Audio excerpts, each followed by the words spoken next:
Hi everyone, I am Tara, aka Spirit Mother, and I would like to welcome you back to my channel on YouTube, Spirit, Teachings of Going Within Self, on TikTok 1974 Nine Soul, and I'm also live on my Facebook.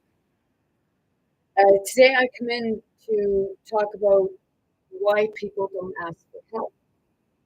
Okay? I struggle asking for help. The reason why I chose this topic is because one of my videos that I posted, someone came in and said, "Do you need help, Tara?" And I told them to help other people. By helping other people, it's helping someone else, and what have you. I do my videos to help me. I journal sometimes to help me. I paint sometimes. I sing sometimes. I dance sometimes. I don't take pills. Sometimes I use CBD. These past 2 days have been really rough, and not just for myself, but many other people. Uh, Now, there's a few things that I'm going to share today because I'm going to say, like, I hear a lot of things come up on my feed about RH negative people, okay? And I'm feeling that in my heart, okay? See, it's said that RH negative people are connected to the animal, and that's taboo because, they were said to be the higher ups and the ones who created humans or what have you. And there's a lot of talk, like I seen a thing where it said about certain high up people are of the RH negative blood type.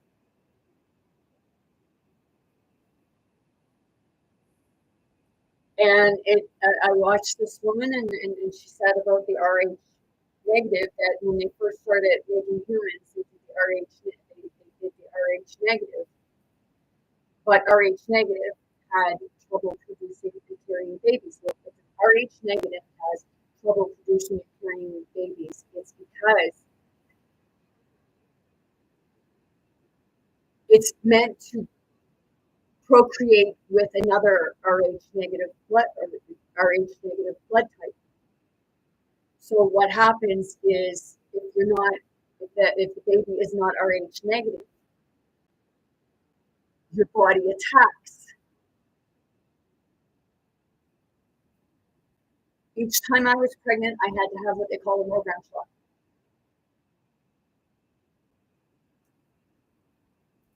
I know others who are RH negative, and a lot of it is you struggle with people because you have different gifts and abilities. Everybody has gifts and abilities, but it's more different. It's said to be the abilities of the gods, the demigods, however you perceive it. So you feel like the black sheep. And then whenever you do ask for help, you become afraid to ask for help because, you know, there's there's few people you trust.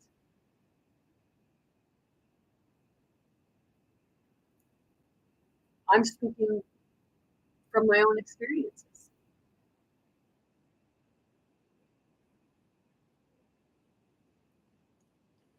See,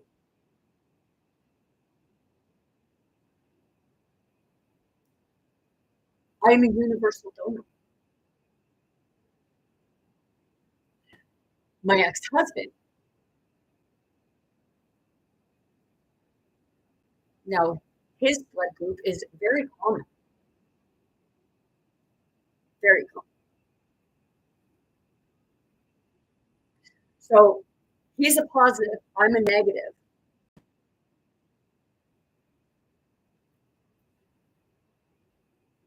Did you ever watch True Blood? What blood type did they want?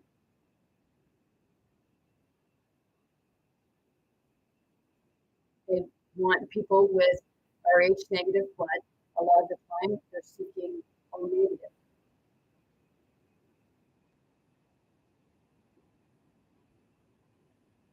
Because it's a universal donor. I know someone who, like, they don't know it, but what happened during the delivery, it was because their blood group was known.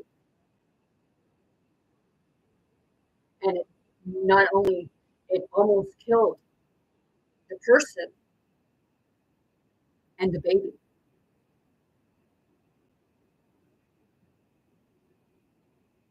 The baby was going in distress.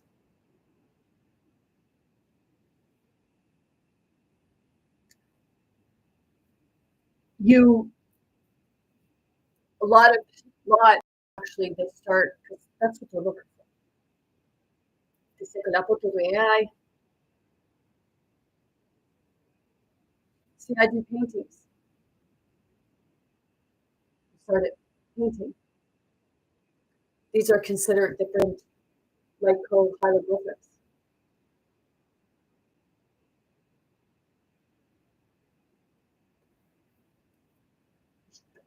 Other forms of codes. I have a journal,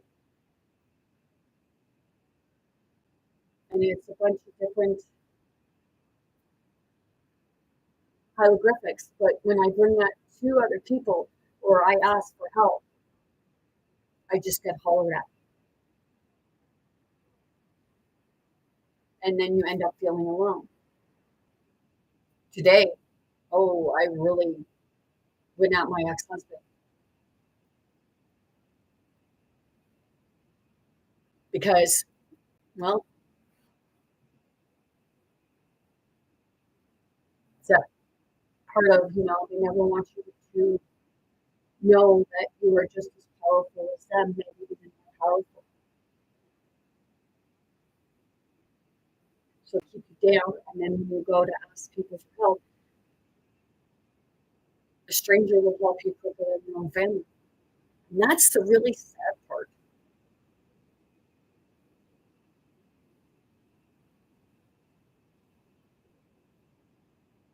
See, I tried to show my ex-husband the video that I did of his upstairs the other day. I tried to show him because I told him what he's experiencing. So I think he likes it.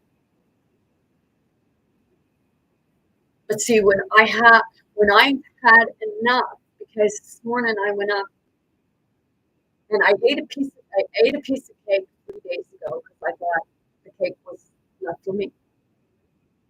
I thought it was my last piece of cake because we were sharing the cake. And I ate it, and this morning I went up.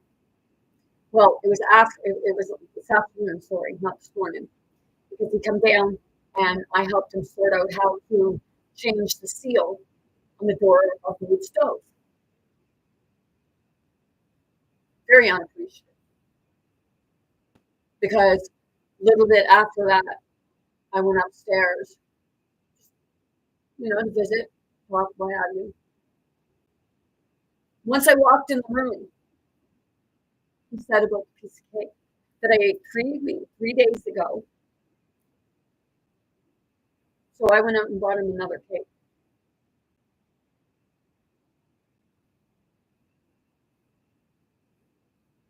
We say about the Matrix, well,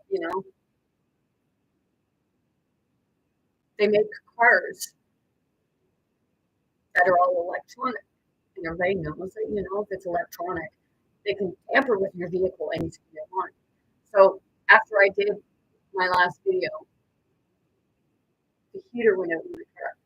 I had my car heat on 32 degrees.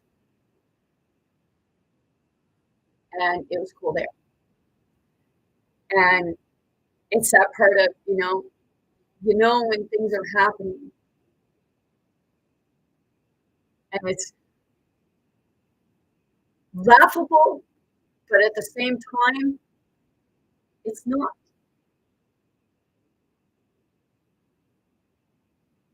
Because the Matrix was, they want to cripple you. And Donald Trump, are you sure you're not my ex-husband? Because, you're bringing forward that would be exactly what my ex-husband would do. But he talks about himself, like, if you're a version of him, he must hate himself because he says that he hates them. Can't stand them.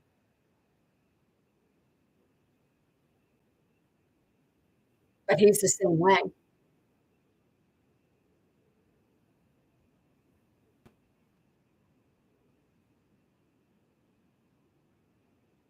Back years ago, I cheated on him. And the reason why I cheated on him was because I felt alone. I felt unloved, unwanted, and I was seeking affection. And when I come home, I told him,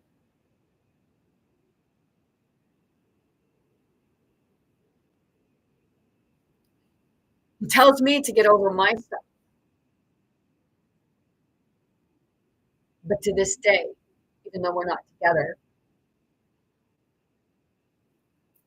speak of him and he just sent me a message because I know he can hear me, but I don't care anymore because he don't care.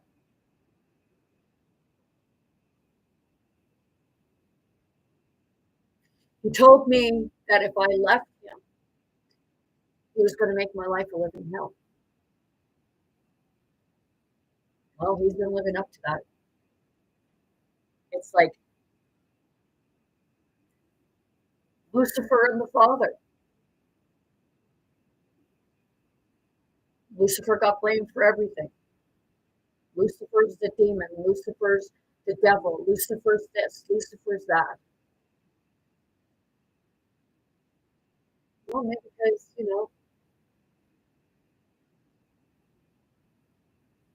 because of what the Father was doing.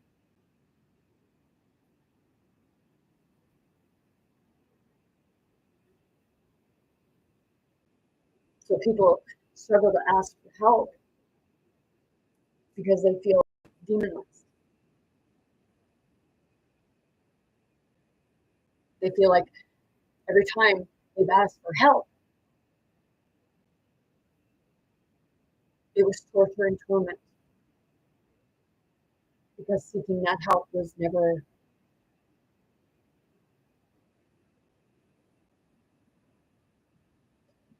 indicated. I'll tell you, if people have to holler fire when they need help, there's a problem with that.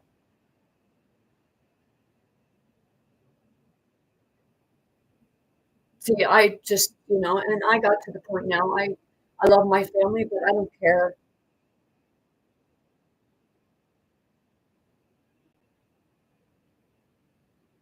Because I'll be honest, like, family, I know what you do. You go behind my back. You add about how terrible of a person I am, but you're the one that won't answer your phone. This isn't to throw shit at you.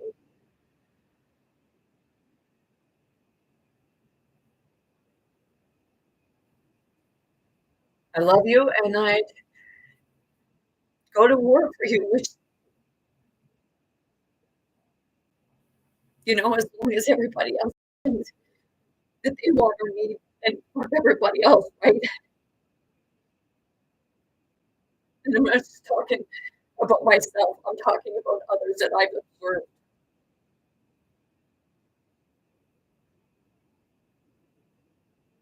Because I've observed others asking for help.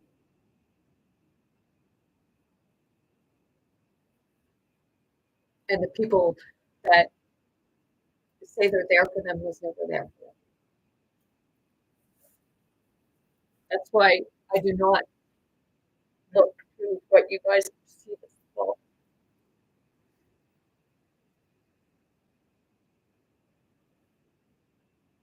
I look to the mother.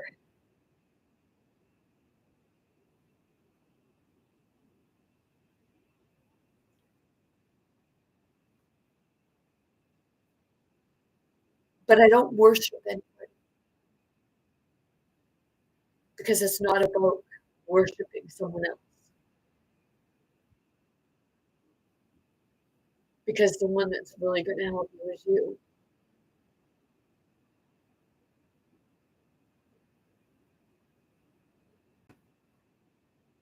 And the only thing you're going to want from yourself is healing. But everybody else is going to want something new.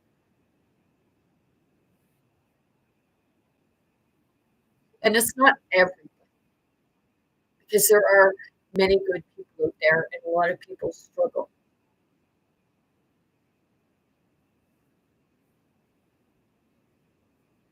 It's like, it's not to shame my dad, but he said if he was given $400,000, he would do whatever he was told. And there's others just like it.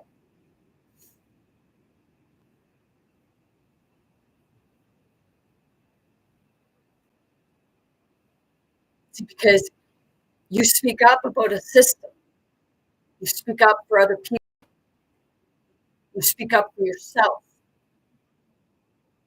The ones who are so plugged into a system.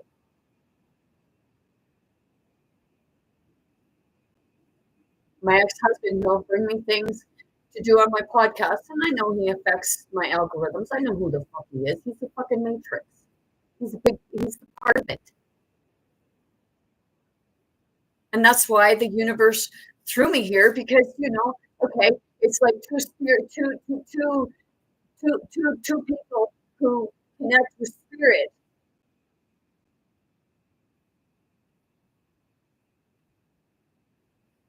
And it's that part of duking it out, because I told everybody that at the beginning of my awakening, a couple days before I overdosed in 2020, after I had died, I overdosed because I just didn't want to deal with the shit anymore. I didn't want to deal with what I was going through. And I figured the only way to stop it was to take my own life. And 2 or 3 nights before I overdosed, it was the night of the supermoon in April 7th, 8th, 2020. A bunch of different ancestors and beings were channeling through me. They kept saying, Lucifer, go home to Father. Lucifer, go home to Father. Father's dying.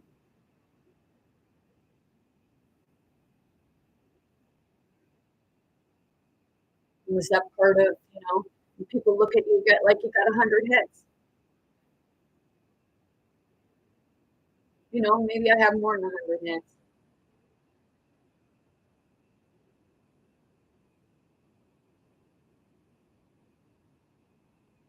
My ex-husband told me that I need the psychiatric unit. No, I just need to get the fuck away from him. Or he needs to grow the fuck up. Because his only best friend is sitting right down here. And I told him today that the one he classed as his best friend, when I first met him, they got into an altercation in my working lot. And I'm pretty sure it was because his friend told him that, that I could be better than him. But what my ex-husband didn't know until today was that same friend that told him that took moves on me. But, it's always my fault, right?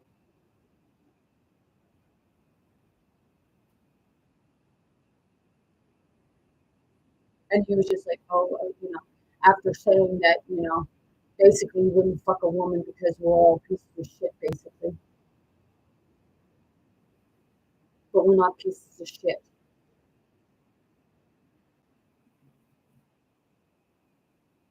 He's referring to more of a feminine energy. Because I'll tell you right now, the one that sexually assaulted me, that I told him about, that he was bringing to the home, and then the one that was doing a lot of pedophilia and getting pictures from young children around the world. He was bringing them into the home, and I could tell him I didn't want them here. And he told me yesterday morning something about the guy that sexually assaulted me, about what he found out. And he said that he found out a while ago. But he'll believe someone else, but then shoot me down. He says, well, I don't call you a whore, slut, Nicole, or anything like that. And no, you don't. I guess that's a step in the right direction, right? But,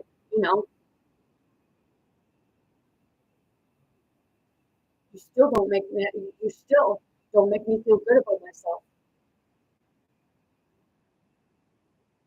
You still say that I'm the one holding the grudge. No.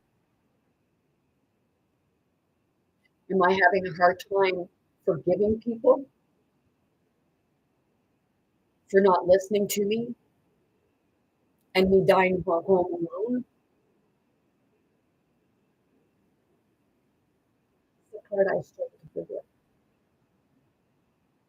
And somebody just said you left us for dead. Did I? Did I really? Because I know once somebody said, like, why didn't you come? Well, let's see, because somebody drove past, and I telepathically was being told to just stay put because there was conflict between these two other people. And I was already in the middle of that conflict because of something that I did, because I didn't use my better judgment. Do I regret it? No, because I learned from it.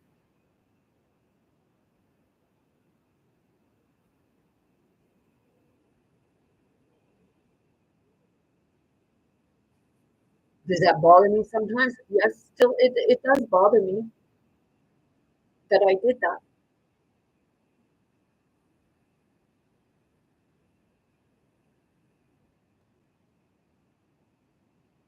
And whenever I asked for help, I went to the hospital, the psychiatric, to the hospital, and I asked them for help. And I told them that I was in an abusive situation, and I wanted to talk to police. They wouldn't get the police. They wouldn't get me the they wouldn't get me a counselor.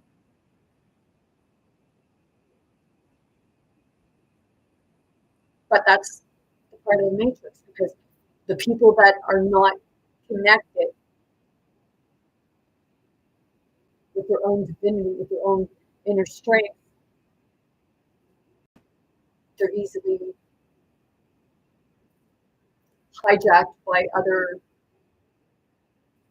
forms of spirit that will go after somebody who is enlightened. He will say to me about, about my podcast.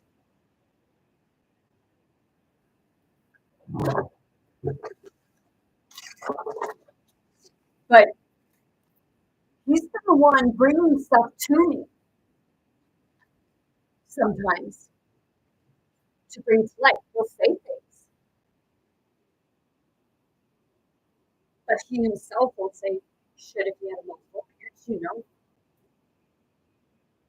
afraid you might lose your, if you speak up, the matrix might go after you. They don't go after your family, it's usually for what have you.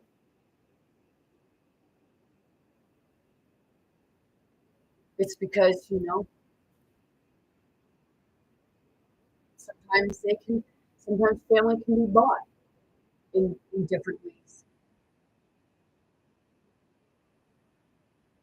To my youngest sister, yeah, maybe you have a friend that's coming into her spirituality or looks into spirituality. But like I said yesterday, there's different forms of it. And then when people are going through an awakening and they don't understand, there's no one there to help them to understand what it is they're experiencing, because people are uneducated with regards to it. So people don't get the help, or when they do ask for help, they're criticized and talked down to. Like, oh, you always got problems. Yep, and you're one of them.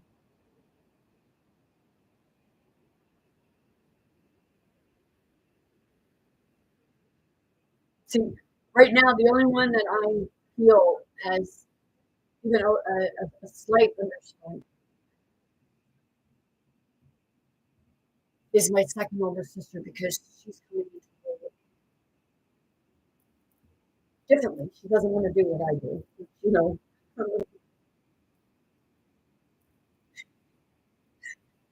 Watching myself on here out long, half the time I couldn't couldn't blame her, because it's not easy, and it's that part of the inner work you do. I'm releasing today. I was coming downstairs after I just lit right into him, because there's so much pain built up. And I know it's not just from me. I know it's different aspects of spirits that have a beef with the spirits connected with him. And I come down, and I went to come to my door, and I hauled back like that because I just wanted to drive the freaking door. And my mom and the spirits and my ancestors and that, they were like, no, Tara, don't hit the door. And then I come in here, and I just wanted to just smash everything. People say that's mental health. No, it's spiritual health. And it's caused from a lack of others understanding spiritual health.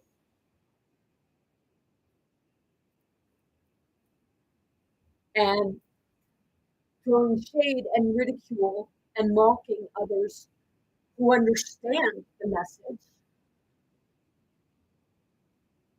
and who are learning how to be independent and be in charge of their own life, not believing someone just because they say.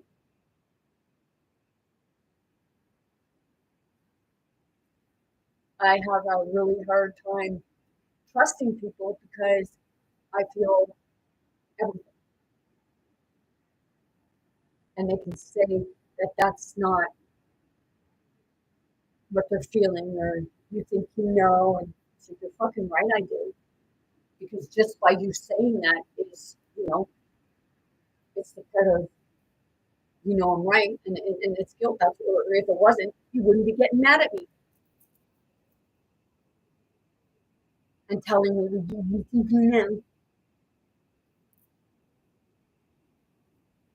The other, there last week, my dad got uppity at my ex-husband because my dad was trying to say something, and my ex-husband said that it was he said something about it because he didn't understand. But he said about the way my father reacted. My father reacted that way because this man does it to him all the time. My ex-husband does it to him all the time. My oldest son does it to him all the time.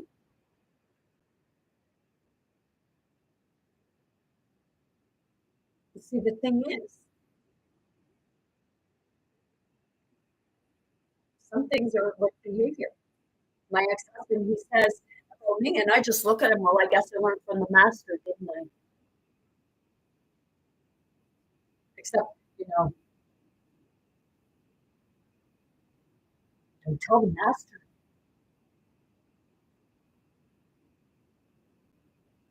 God forbid you say something to the master. You'll go up against the master, he'll turn you into a fucking frog or a rat.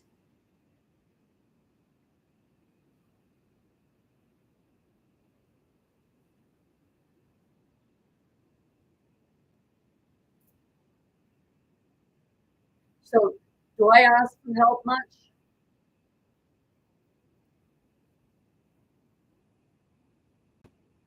I used to ask for help, but I stopped.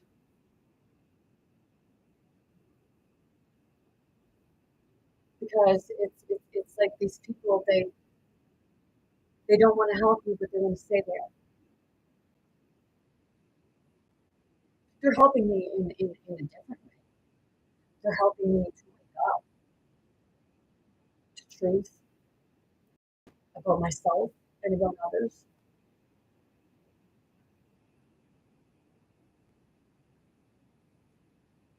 Because the unveiling of the truth, the unveiling of the truth. It's the unveiling of others' identity.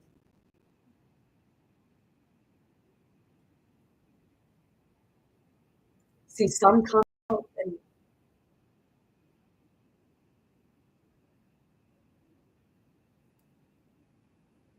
and others just, they want to say they're helping. But they're helping. But not in the way that they're saying it. Fix my car or lend me money or give me food or what have you. That's helping. But when you begrudge the person on that, because my ex-husband started going on again while I was living in the city, he would bring a bunch of groceries to my house. He would give other people groceries and what have you. But see, the thing was, that was his choice because nobody was asking for him to do that. But he don't see that. So that's not helping somebody out of kindness. It's helping someone to pump your own ego, say about the good things you do. But you're choosing to do that. And when you choose to do that, and then you throw it in somebody else's face, it's not a good deed. You can't say that I'm not appreciative. But he'll twist it around and say it's me who's unappreciative. Again this morning, today, I sat about helping him clean up his hut. I asked if he wanted to start cleaning up and do his clean his house. Or possibly.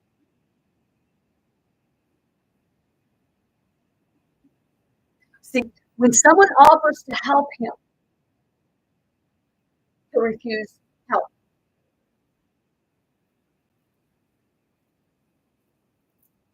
But when he feels he needs the help and nobody helps him, he gets pissed off and starts talking about people. He won't watch my videos because if he watched any of my live videos or any of my videos, he might understand me a little bit more because he thinks that I just come on here and talk about him. And they don't realize that I'm on here talking about my own field, my own shit that I did.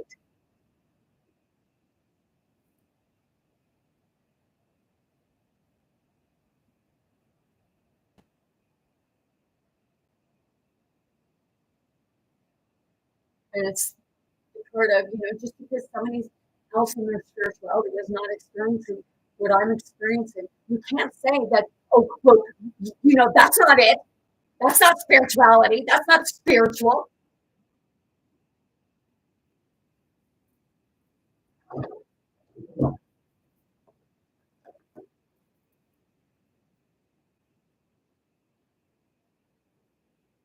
People will say story.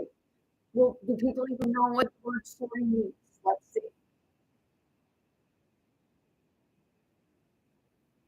Now he's going to fuck with it again.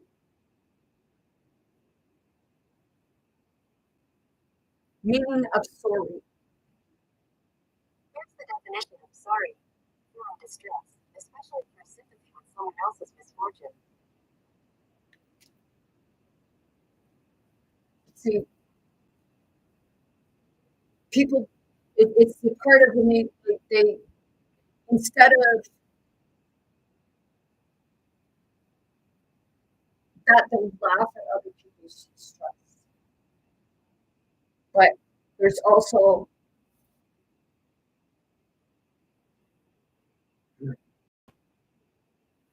yeah, I know, like always, right?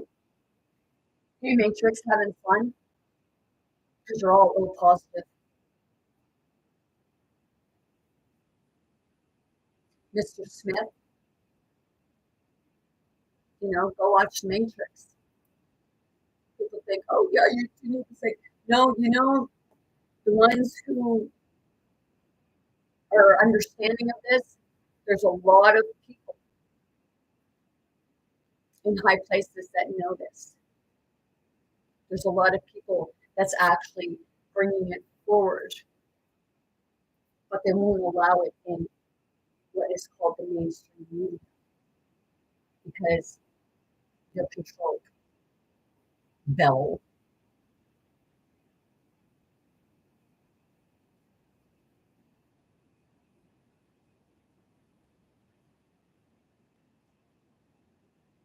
Yep.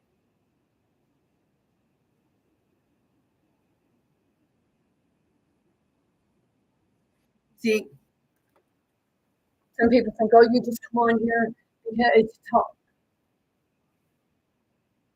No, I come on here. I use my own life experiences as an example of what people experience on both sides.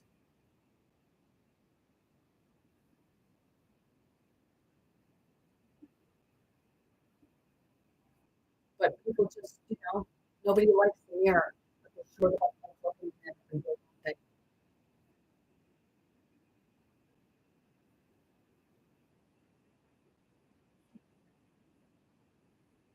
But see, it's that part of, if you're looking at it, you don't get to see your own behaviors unless it's something you think you're reflecting it back.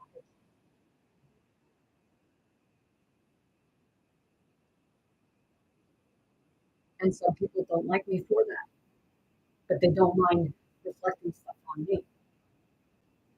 You want to hang up on me? Go ahead, hang up on me.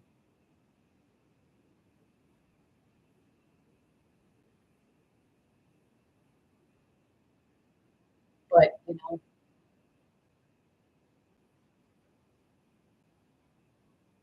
that's why there's so many what we perceive to be mental health issues because those people suffering from it don't feel like they're being helped. They feel like sometimes they feel like they're a plague, but they're not a plague.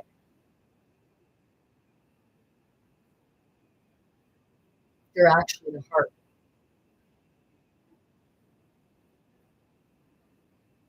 And they beat down and beat down and beat down. And then when they react to being beat down and they stand up and start fighting for themselves,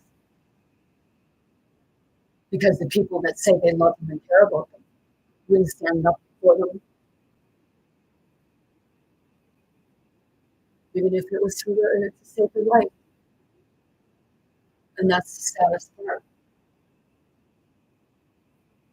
You have the mental health system within your medical system, your hospital and stuff like that. They get funding for it, but you have to go outside of that to get help. A lot of time you have to go through a paid therapist. And if you can't afford a paid therapist, you can't get help. If you don't go see, if you're through mental health, through the hospital, the government system.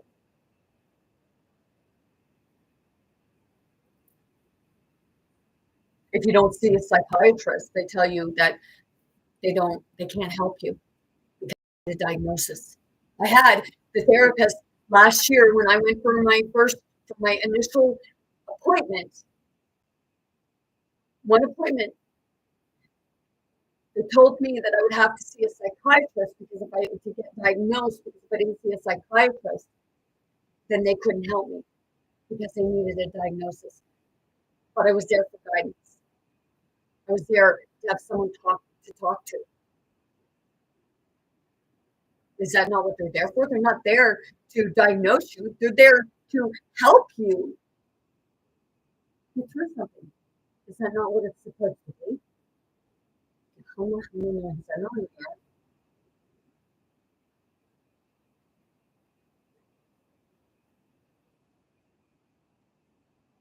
See, my ex-husband, he thinks it's tit for tat. It's like, no. Like, it was okay when you were going through your fucking shit. You thought you could holler at me and everything like that. Meanwhile, you're calling yourself a super fucking idiot because you'll say, Keith, you're a fucking idiot. You come holler at me.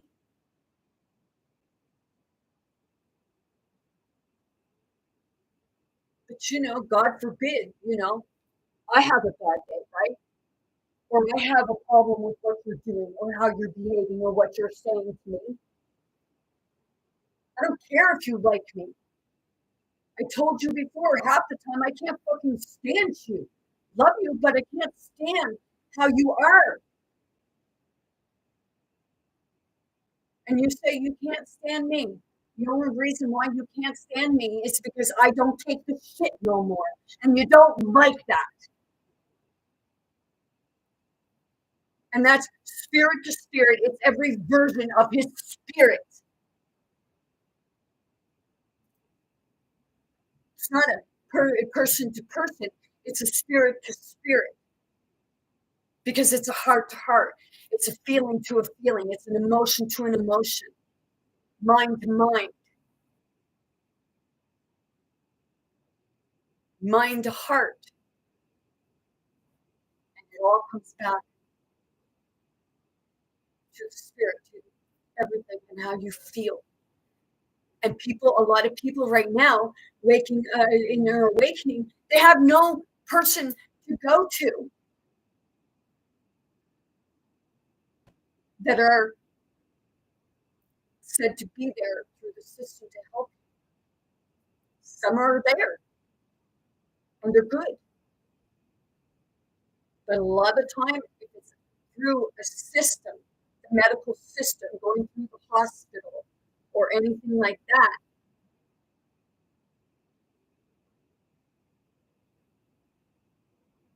I mean, shit, you ask for help, and like for military people, what have you, don't they have that thing called MAID? Yeah, we'll help you, all right. We'll help you with assisted suicide because you have mental health issues. But, wasn't it so, like, if you have mental health issues, you can't make that decision?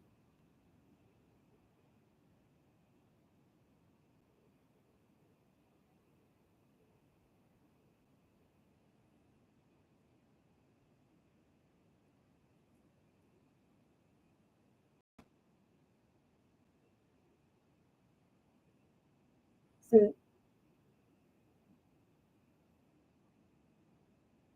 I don't have a problem going and talking to someone. I have the problem with them thinking that they need to diagnose you and give you a pill every fucking time. When talk therapy is actually the best medicine and the best therapy. But because talk therapy 44 on the timer, because talk therapy isn't so much as profitable as handing someone a pill, to suppress everything, keep them coming back, and making you sick because of the side effects from it. And that was 4444 on the timer, just as I looked over.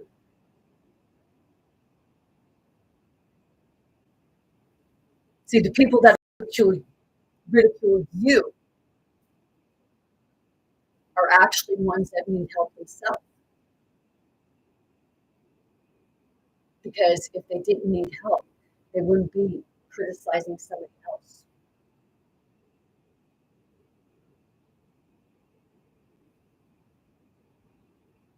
Because you'd actually be trying to help them instead of treating them like they were less than you and they were nothing but a mental head case that had a label. Yes, I really hit my head because that's what they do. They smack you with it. And then it becomes a stigmata because you go for help within the medical system anywhere else, or you go through the justice system for one reason or another, and it's still there. And I know that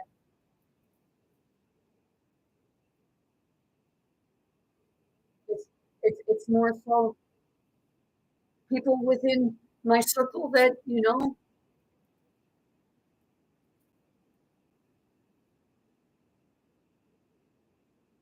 they say blood is thicker than water. Well, if blood is thicker than water, then does that mean that I got to go find others with the same blood type as me because it's thicker than water?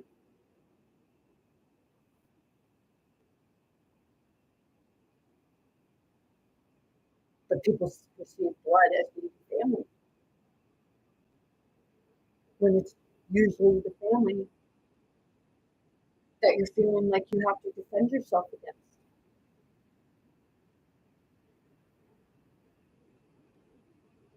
And I can, like, if any of my family members are watching right now, you know, I never did feel like they wanted me around to begin with. And it's that part of it's okay for others to say whatever they want to me. It's like, what? I'm not supposed to get ahead.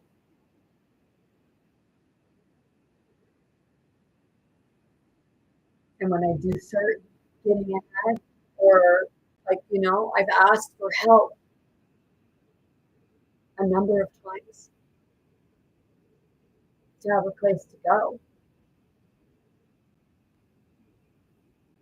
But no one of them has opened their door to me, and I have opened my door to everyone.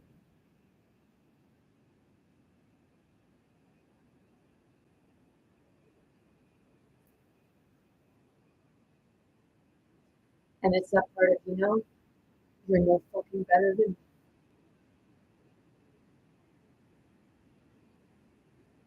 whether you think you are or not.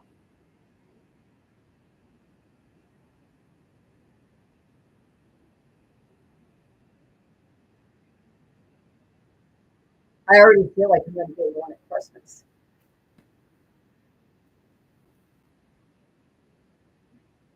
But that's okay because I won't be the only one, right?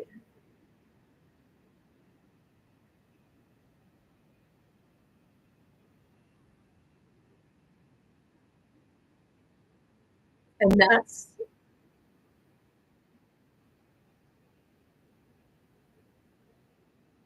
where I may be alone physically, alone, because I have my ancestors, I have with me, I have my grandparents, I have my spirit guides, I have my angels. So I know I don't walk. If I don't feel there, I know they're there.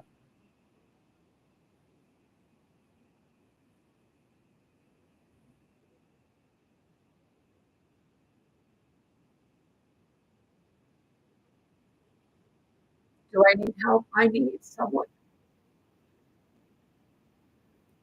that understands.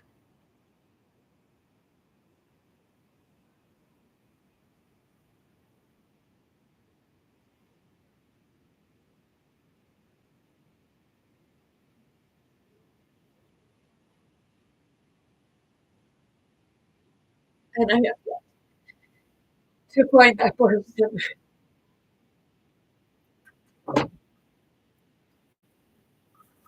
because what is very unusual. The church and all the religious stigmata beliefs and stuff like that.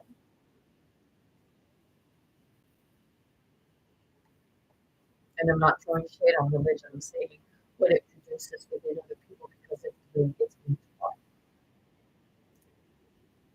And I know everybody believes differently. But you're talking about something that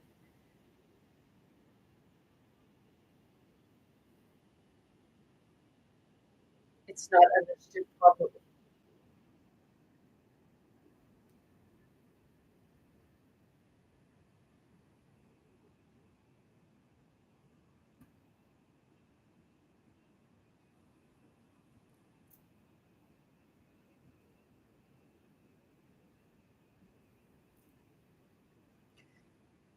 If you're not believing in God, it means you are not believing in yourself. We sit around and people say, I don't feel sorry for myself. See, I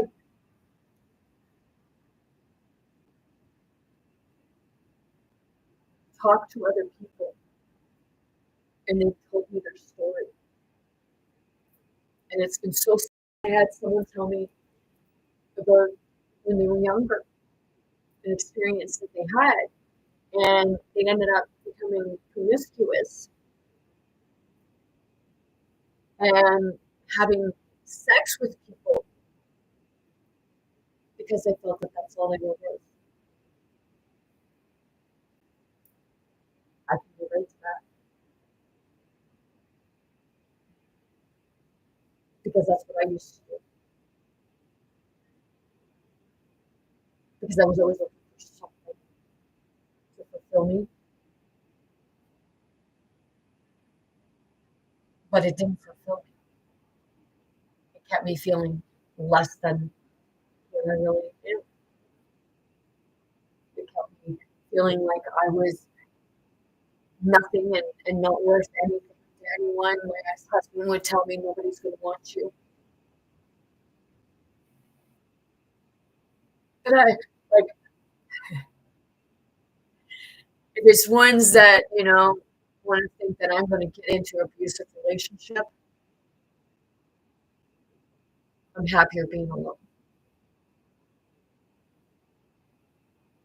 I had somebody message me and say, be my sugar daddy.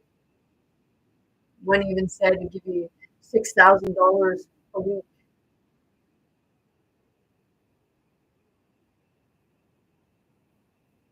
I'd rather be poor because I'm no one's whore. And, I'll be honest, I had a sugar daddy, but he was supposed to be somebody who loved me and cared about me because he was 15 years older than me.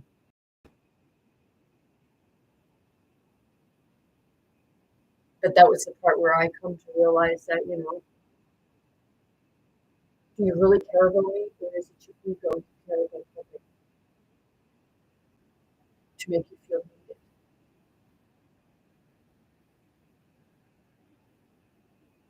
This is a spirit to spirit. So if people are taking offense to it, because I know when people are changing, when spirits are changing within them, because I can feel it, I can see it, I experience it.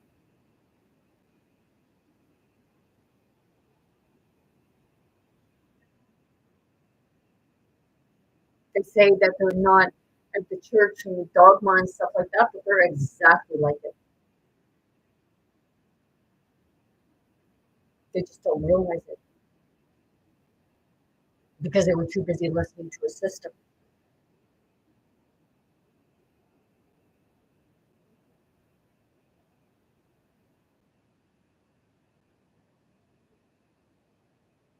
I had somebody tell me people don't want it, that they don't want help. Yeah, it's not that they don't want help. It's just because it's because every time they did ask for help, they were made to feel worse than what they did before they even went for it. Because then they felt that they had to go back inside themselves because people weren't getting it, they weren't understanding what they were trying to say because they didn't know how to express it.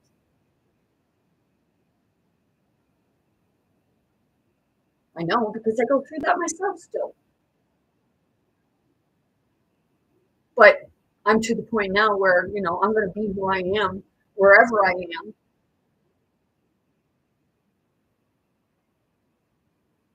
And it's on those people if they don't understand it or like it. If you don't want to be around me, I guess you don't want to be around me. But I tell you one thing.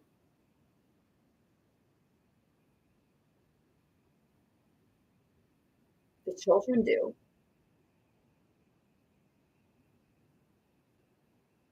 Because I can relate to children.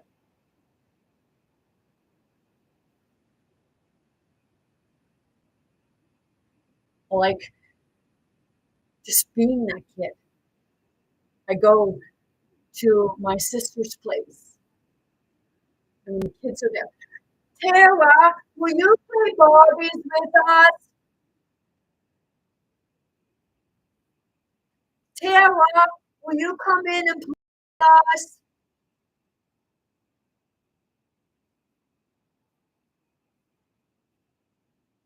When the kids were younger, or if I was out, they would come to my house. And I would involve myself and have, like, be that kid again. We played hide and go seek. We'd have, like, just, I wasn't an uptight person that you can't play. Wouldn't pick up after them. If they fought, well, they got separated and each one was given a rag to go scrub the floor, areas of the floor. But, they thought they felt it to be a game.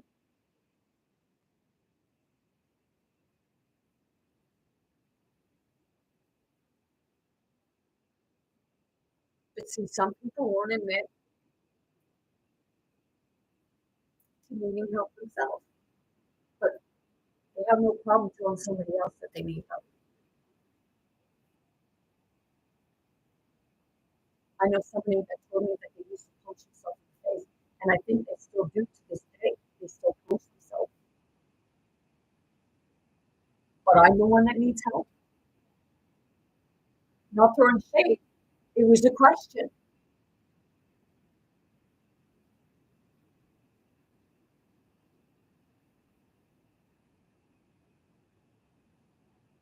You already turned people on me because they only heard your side of the story, and they never asked me nothing because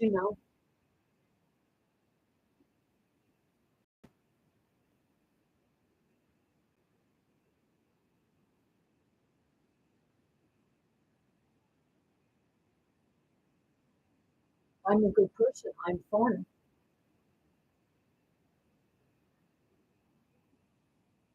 And I used to be worried about saying shit if I had emotion. Now it's that part of,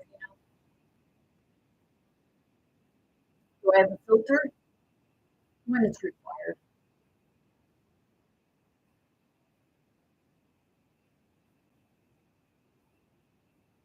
But I will also speak up to a psychologist if I feel the way that they're treating me or speaking to me is unacceptable or not in the patient's best interest. Better sit there with your pen when it shouldn't be about sitting there with your pen. Because half the time, are you really listening to people? Because sometimes I've seen them roll in their eyes or just, yeah. And how did that make you feel? It's like, here, how would it make you feel? Oh, wait. The biggest reason why you got into psychology was because you wanted to understand your own feelings. I've had others tell me that. I actually had somebody tell me that they went and took some psychology and stuff so they could understand themselves. Well, you're not going to find that understanding there.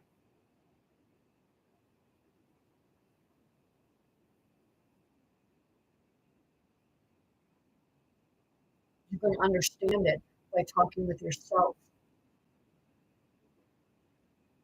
and having a safe space to be able to talk to someone else so you can bounce it off. And then those people can help you to ask the questions that need to be asked in order to bring it up. And I'm not talking about the stuff that they keep repeating. I'm talking about the stuff that they're not digging deep for it. Because if you dig deep for that, then those people no longer have to come back, and they no longer need to close.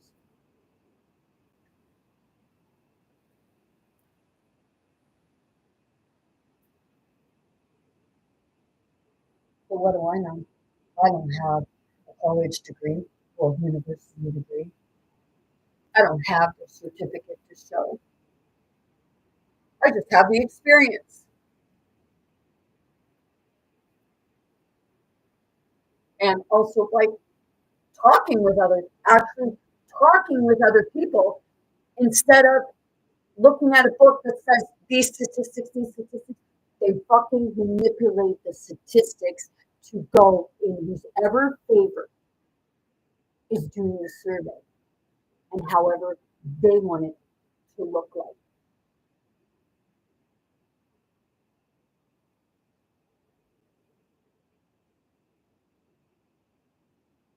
My ex-husband, I'll tell him this stuff, but no, doesn't believe a fucking word I say. But then when Spirit sends it to him through something else, and he watches it there, it's usually a man who says it, and he believes it. He'll bring it to me as if he's telling me something that I don't already fucking know. If you're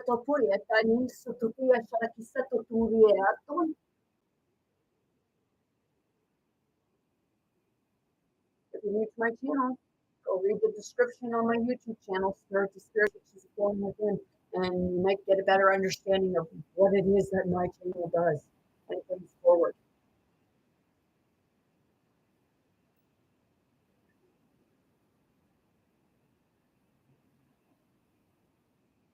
Yes.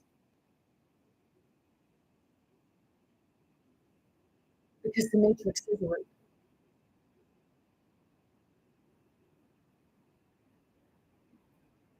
The dogma is rude. Can you learn things from this system that we have now? Things. It's a part of learning from them. The lessons of what you don't want to do anymore.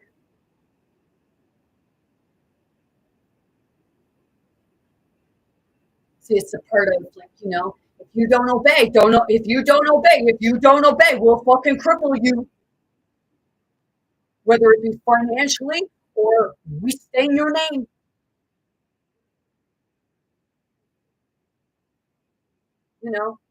I'll say it again. I don't believe for a minute that Lucifer got what you perceived as Lucifer got kicked out of heaven. I believe that Lucifer had enough of the Father's bullshit because nobody knew nothing but him. Or, you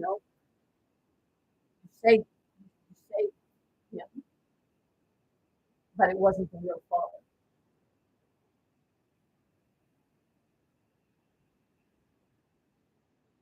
I believe that because of what I experienced myself and being told that if you leave, I will make your life a living hell. And I see my ex-husband as being Uranus. Uranus was a dragon. My nephew told me that when he was on mushrooms, when you're on mushrooms, you see it. Said he was a dragon. See, that dragon had love until children come along.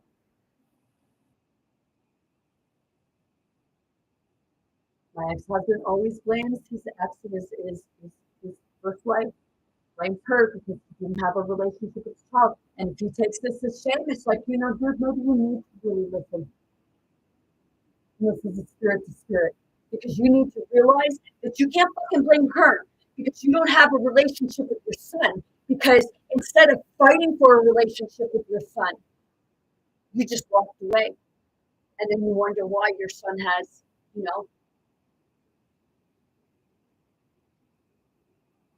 not wanting to have much to do with you.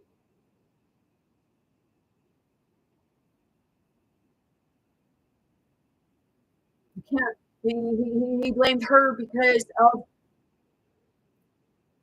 his son ended up with an addiction. He was my stepson. And I called the mother. I was the one that dealt with the mother, called the mother and said, hey, we need to get him in detox. It wasn't the father.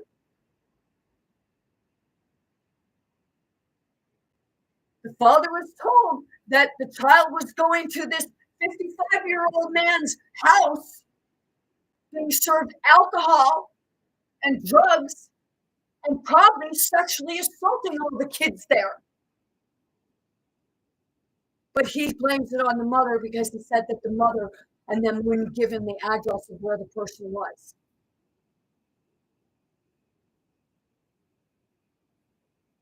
Seriously.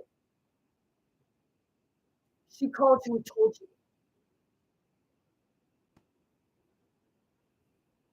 And you blamed her because you said that she didn't protect your child. I always thought it was the man's job to protect. So maybe you shouldn't have walked away and blamed her because you walked away and you didn't try sorting shit out and resolving it so you could have a relationship with your son. Because others told you, you shouldn't have anything to do with it. Yeah, well, how'd that work out? Your parents didn't even know your son. And it wasn't because of her. It was because of you. And this is a spirit to spirit.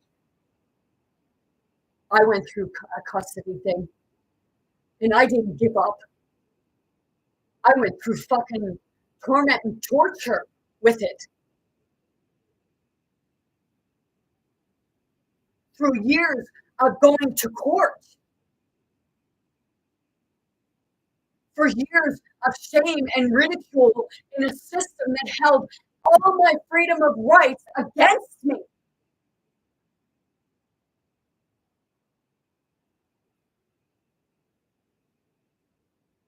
But I'm a sorry excuse. I'm the problem.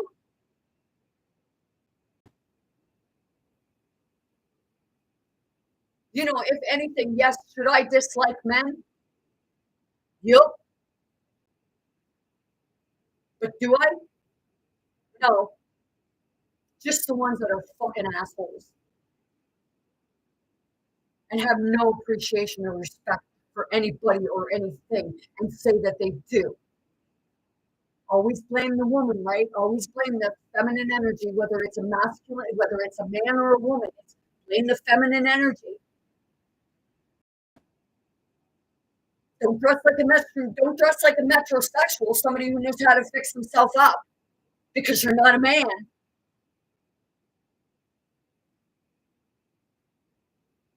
And I'll tell you right now, in many ways, you're more of a man than you are. Because at least they know how to experience the feminine. I'm not insulting you because you cry over things. Because I've told you, you have to allow yourself to cry. You have to allow yourself to bleed, to let that out.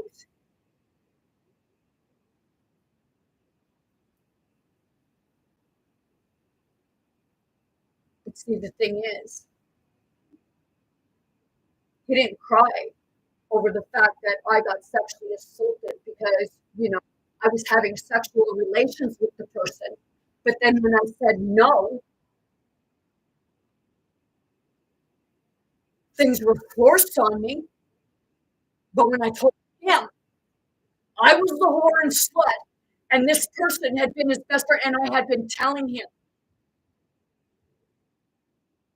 but he kept bringing them back. It's like bringing that rapist back into the home.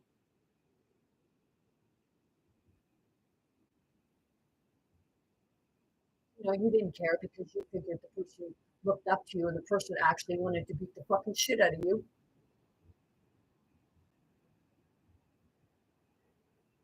You say he wasn't stealing? Well, wasn't he? Do you really know whether or not he was? Because now you're saying, he fucking something he did, and there's triple one. But because somebody else told you about what he did. But I tell you that I'm raped or sexually assaulted. And I'm the whore, slut, and cunt. I'm dirty.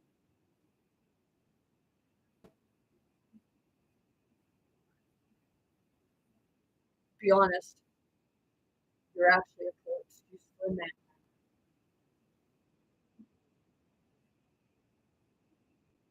Spirit to spirit people say you shouldn't be insulting people. Well, it's that part of truth hurts. Truth fits wear it, right? People expect me to. And he expects me to wear his shit because he don't want to deal with his own. He just wants to say it's all me. But I'm reacting to people say, well, go away. Yeah, I'm going away once I find a place to go to. And I'm not talking about living with someone else.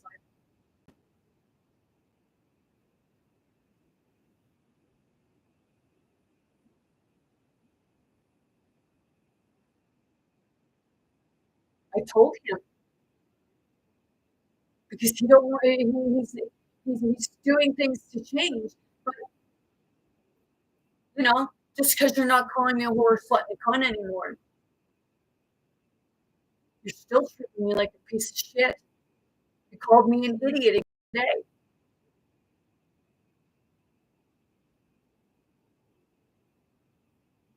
And yes, earlier today, I did say you were a cunt. You did say sometimes you got to speak their language, right? But when I speak your language back to you, you don't like that. You twist on me, so that's why I said I learned from the master. Right?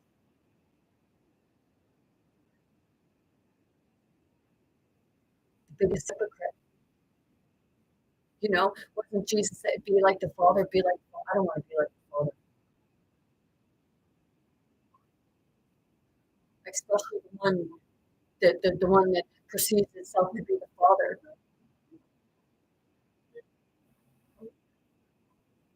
That has not a care in the world about anybody else. But says they do. But it's that part of, action speaks louder than words. You can speak all the words you want, and your actions speak differently. Your actions speak differently. I went today and bought him a cake because he said about me eating the last piece of cake, which I thought was mine.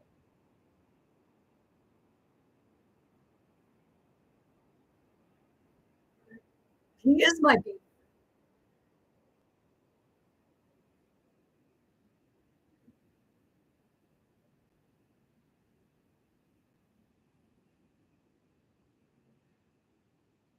Like, you get put with people for a reason. It's because there's some shit you need to sort through.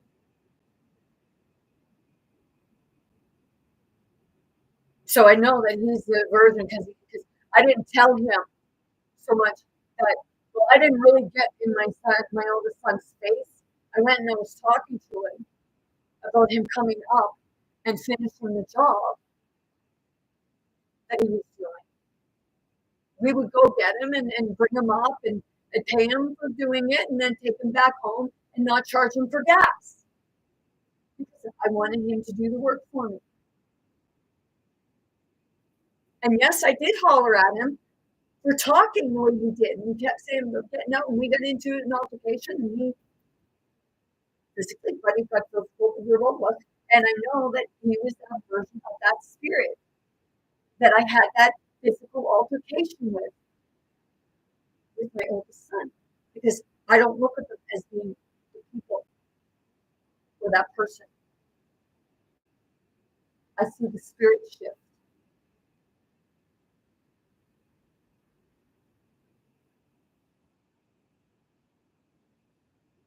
Back years ago, I did a DVD CD explaining to my oldest son my feelings.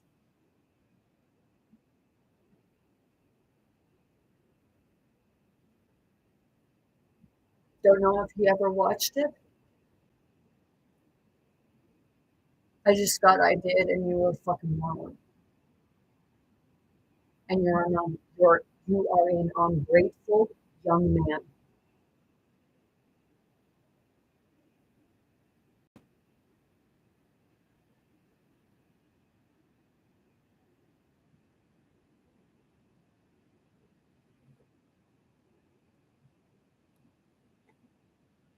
And that's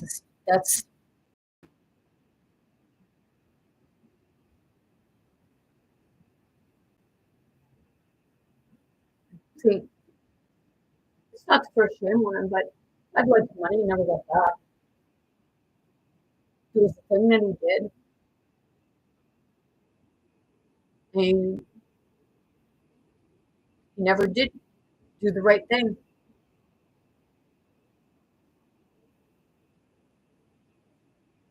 And it's not to throw shame or shade on it, it's saying, you know, dude, you want people to trust you.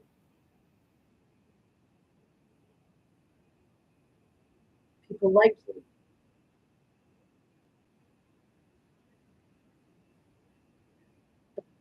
Things that some of the things that you do.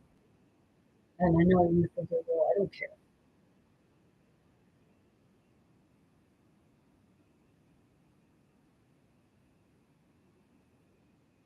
But I talked to someone,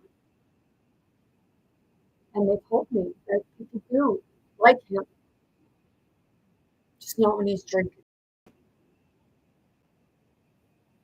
When things come to money.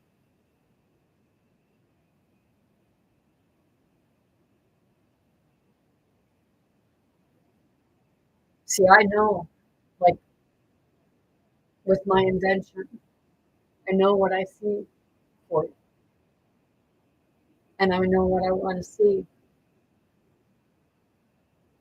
with it, and not, and it's for everyone. I ask people, like, you know, what do you want? My oldest son said he wants to have a log cabin. Only $250,000, which, you know, that's about what it would cost, and that would be a fucking small one. But he, at first, when my other sister asked him what he wanted, that she said that give him $1 million. He said he'd spend 900,000 or something like that on a home and a credit card. But then he changed his mind. Would I like to be able to give that to him? Fuck yeah. Even if he is a little saucy little turd fart with no respect for me.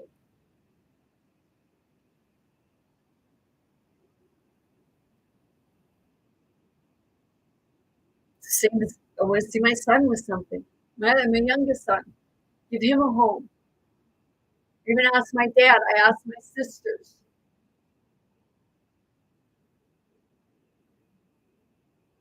And it's not, it wouldn't be just, if you for like make changes to take away from all, say we need it. Oh, why? So you have people to bully and walk over?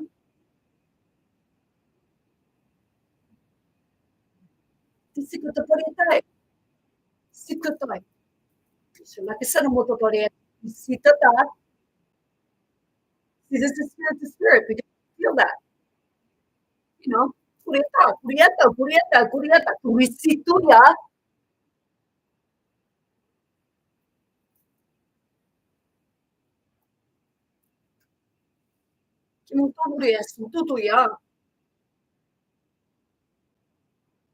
It's not about understanding what I'm saying. It's, pretty sure my hand, like a lot of my hand gestures and my reaction or action,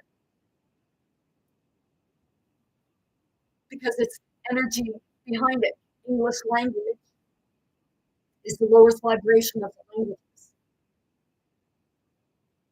And it can create, it doesn't matter what, like languages, there's power behind the voice. 44 of the primers, I said that, power behind the voice, power behind the words.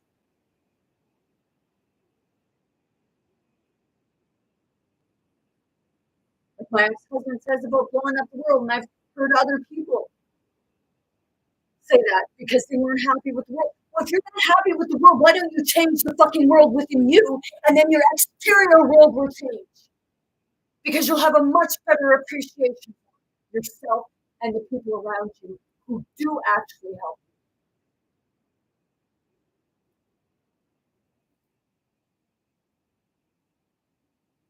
you. Do your inner work. You want to change things. Well, keep repeating the same thing. We keep doing the same thing.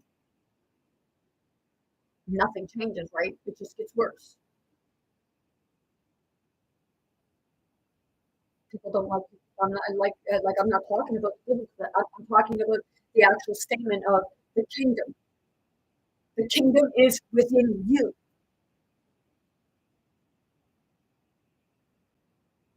You create your own kingdom. Are you going to stand up to the bully?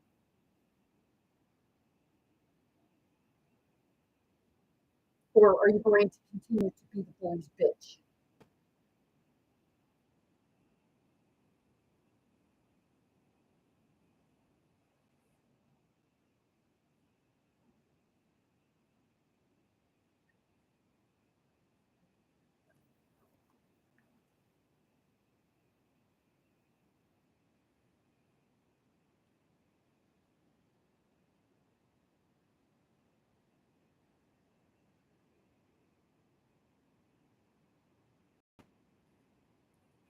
This is much of what the world we live in now, as I showed.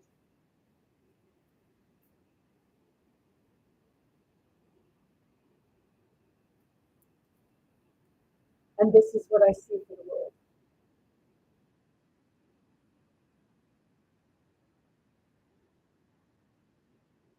Might look like a kid's drawing, but maybe that's the eyes of the inner child, of what that inner child wants to see for itself and everyone else.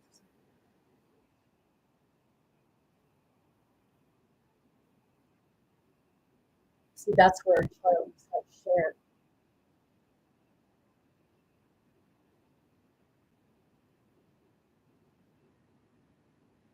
And all a child wants is love, attention, healthy attention. People say that, I think my ex-husband, because he was so used to negative attention, he became addicted to it.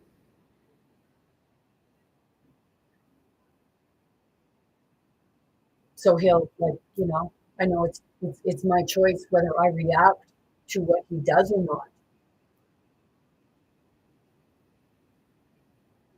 Because I did tell him that, you know, there's so many spirits that just want to throw you through the fucking wall.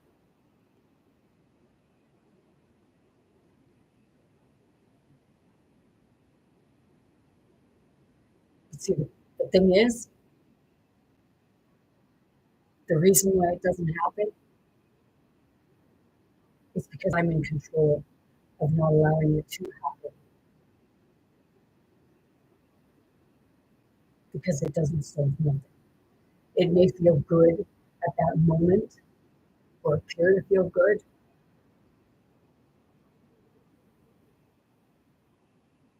but it just keeps that karma coming back at you because then you've got to repeat that over again in order to do something differently without using violence. You know, it's that part of hashing it out. Even if you got to scream it out, you know, have you ever heard of a banshee?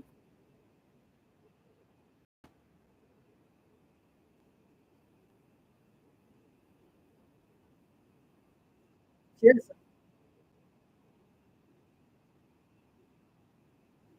the banshee is what screams at the darkness or the pain, what caused the pain. You watch, like, I'll say Charmed again. Alyssa Milano. She was married to what was Belkazor, and then he became, you know, the source of all evil.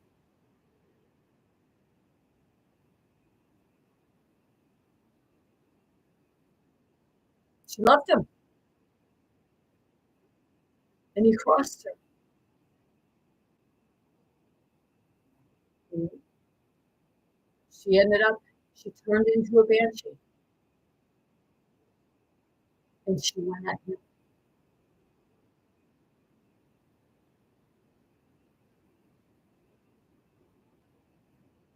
It's screaming at the pain, the father of the pain, screaming out, letting it out.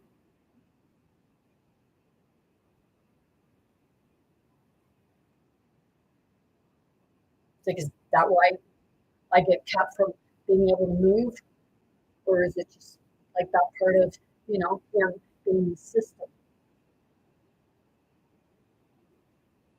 Because the father is the pain, father of the pain.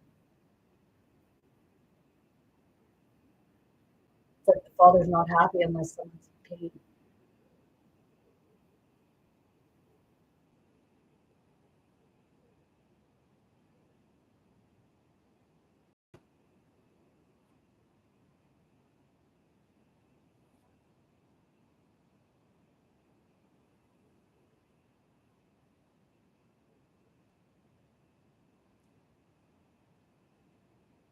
See, I observe and I have really, even if I don't seem like I'm aware or paying attention,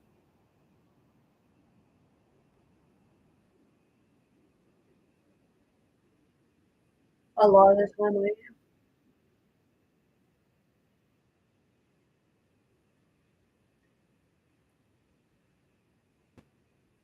It's that part of knowing who you can trust and who you can't trust, and when you can trust them, when you can't trust them.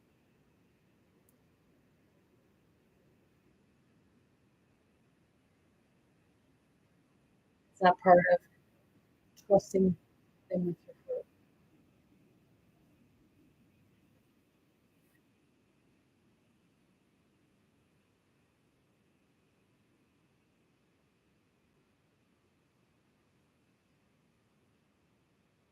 And I think my ex-husband is afraid of love because anytime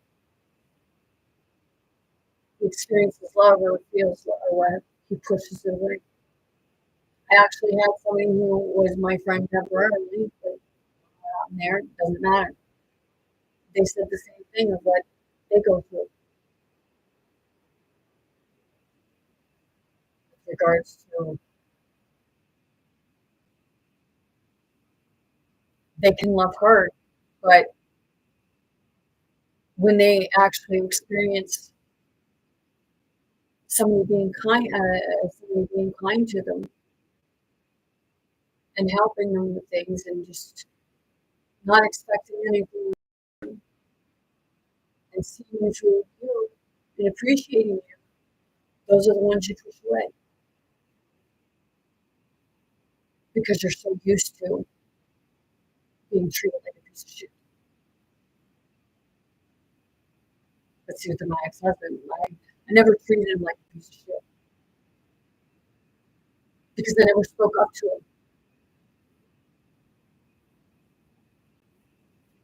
Every time he bitched, complained, and went on, and this is not him because he has many forms of spirit. Because I see a version of him in many people, and those are the people that I clash with.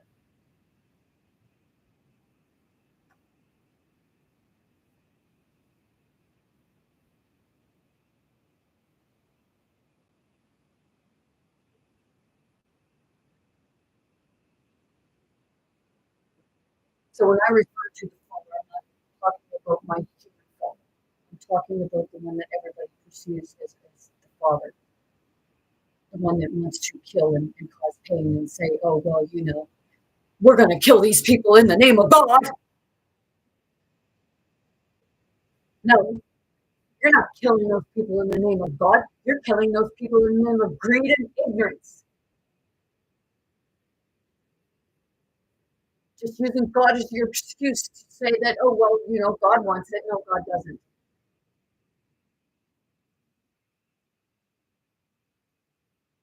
Your God does because your heart is in an awful place. And you think that that's, you know, because you were told by a limited belief system and you were told that that's the way it was when, there's more than one side of the story.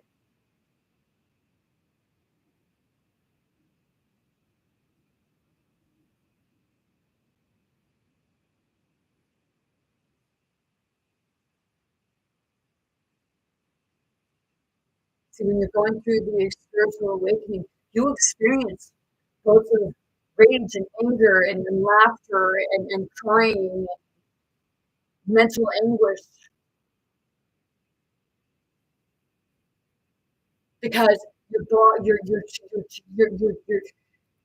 trying to change things because you no longer want to keep going in the same direction, which is just nowhere.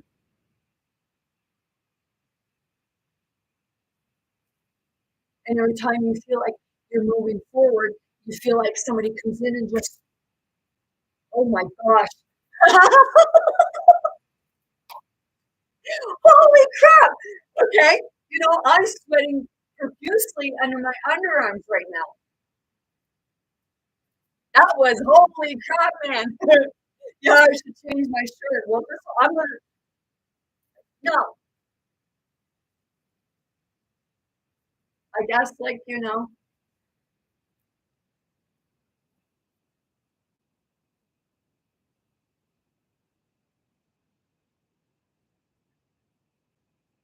it's like yeah. Would it be embarrassing? Well, I guess it was for that quick second, but it's that part of realizing, I guess shit happens. Some people come on with hair all over the place and everything like that.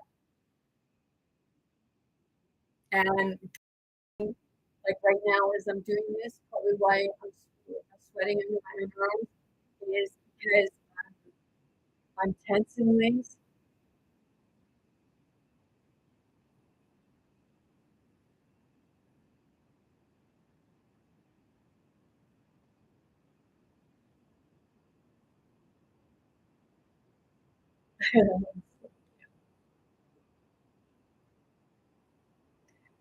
Embarrassed, I will admit, yes, I'm feeling a little embarrassed, but that'll pass because I really don't give a shit right now.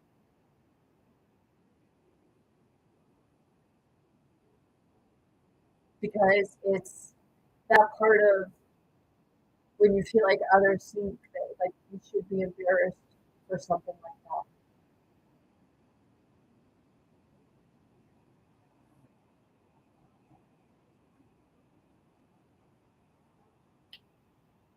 And then I'd have to say, are there people embarrassed because of the way they go out?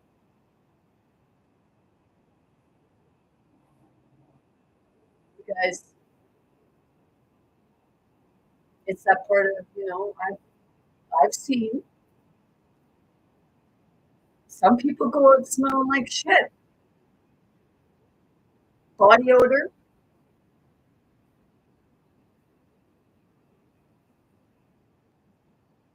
I was sitting here the other day, cloth furniture and that, and my ex-husband comes down because he didn't change from where we went. He come down and he was sitting next to me, and I could smell the smell.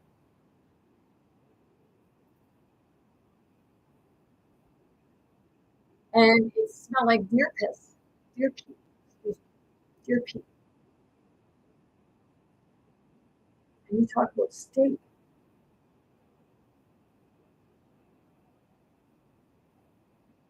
And he went out somewhere like that. Because I don't think he washed the clothes that it was on, because I was getting it from his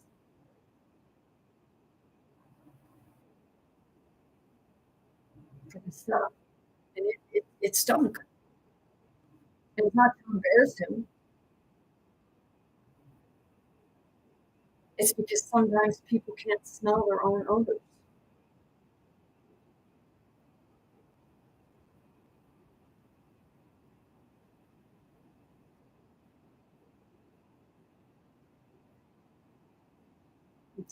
My ex-husband, he'll tell me that my breast stinks, that I don't brush my teeth or anything like that.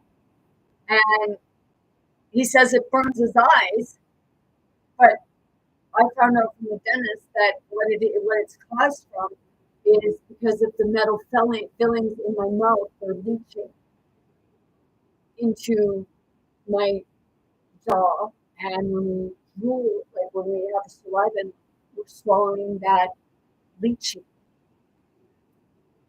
But for me to get that fixed and resolved, it'll cost me $23,000.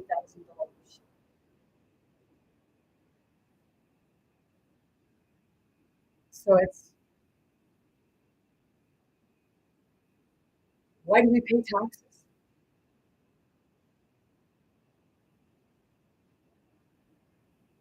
Seriously, don't they say the tax for healthcare, but they're not using it.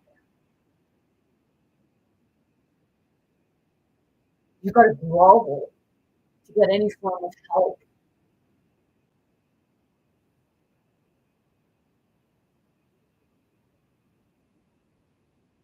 And that's why a lot of people just don't bother saying anything, because they feel like no matter what they say, it goes on deaf ears.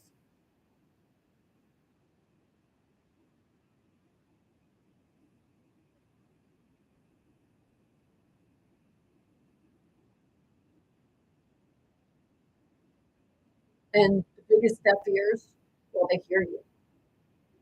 They just don't care.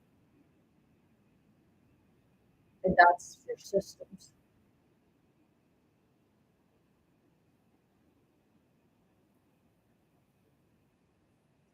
The systems that are a big part of the reason why we don't ask for help.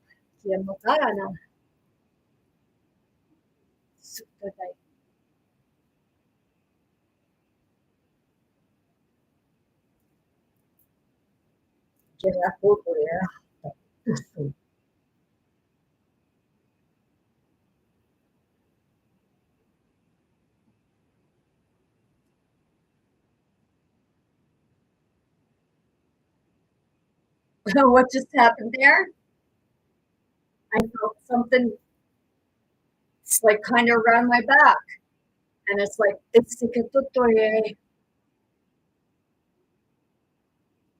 that part of, you want to feel human pain? Like, fuck, I'll let you feel human pain.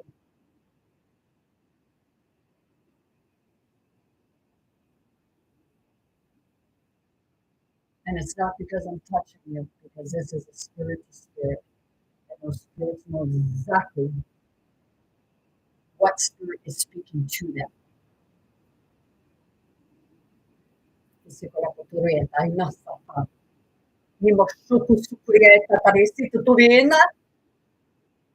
Kuruturisti kutumorita ja sutuja salakin sitä kota etäkään tu sututu.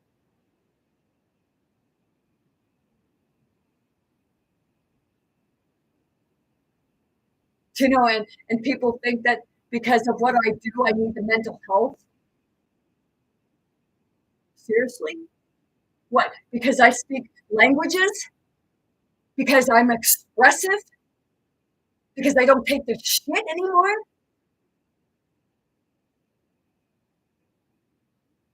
Because I speak up, I speak truth, and I stand up for other people who either are unable to or have not learned how to.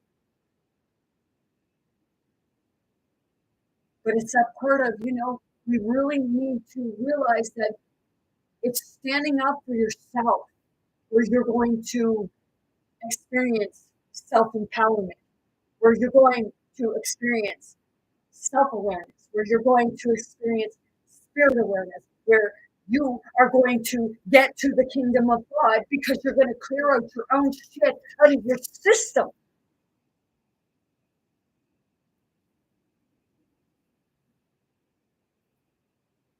Really, before you throw shade on me about because my spirituality, that's not the spirituality you know about everybody else. Well, I'm not everybody else.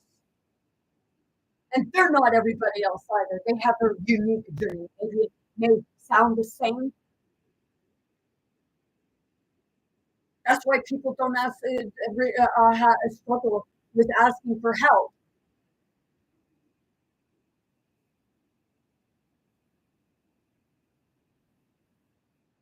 Since somebody wants help, but they want to make it like they want help from themselves, but they still want to throw shit at other people who actually need help too. And some of it because of what they did,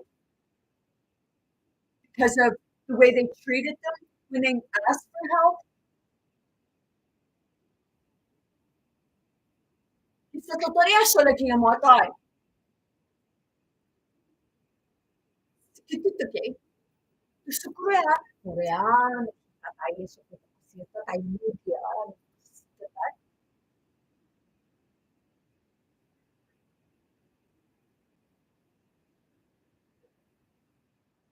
Some religious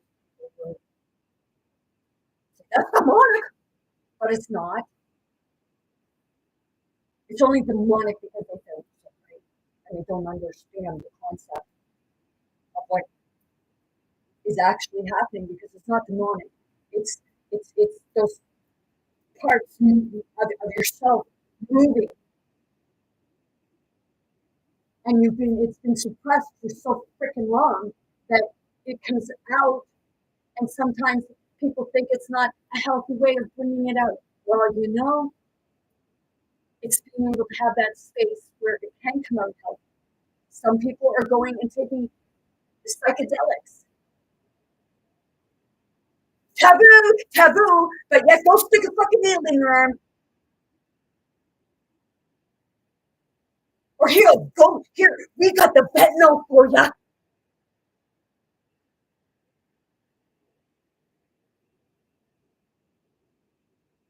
It's not like psychedelics. It's like a tool to use till you are able to do it without it, which you are able to do without it. It's just that people say the quick thing, but the best way to do it is doing the inner work with yourself. Because when you have that quickness, man, oh man, what a mind fuck.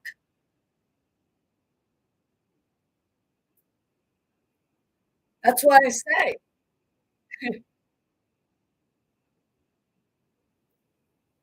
spirit's gonna push it out of you. And it can be easy or it can be difficult. It's all in how you are having it go. Excuse me a sec.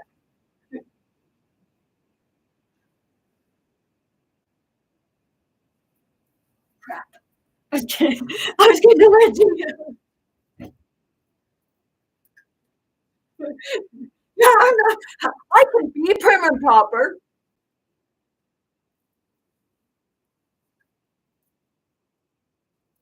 But it's just like,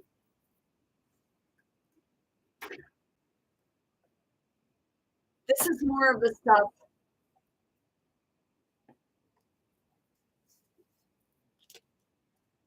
that I go by because it's also said in here the same teachings. It's Jesus, Yeshua, however you say it. Excuse me. I do have to do this.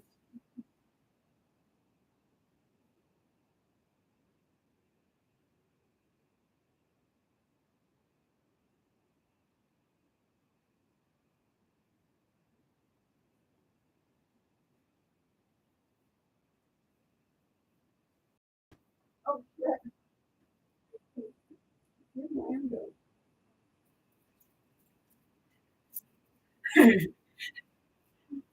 I'm getting a little chilly too, but you know, that armpit thing is really bothering me. So, um, and I do have a Bible, and I have the teachings of, as I showed yesterday, of Isis and Thoth, because it's all saying the same thing. And I have the emerald tablets, the person, and some people don't agree with him. Well, you know,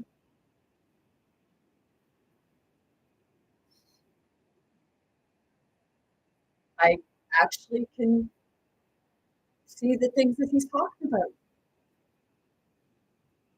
The crucifixion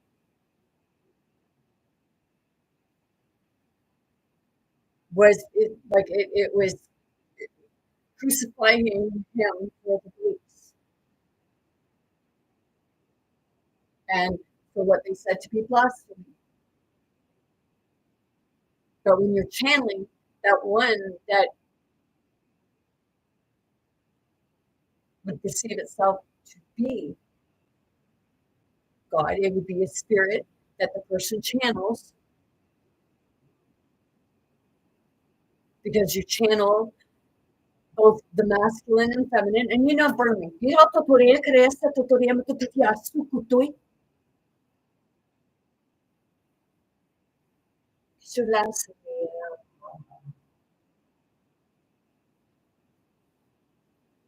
ever watch The Matrix?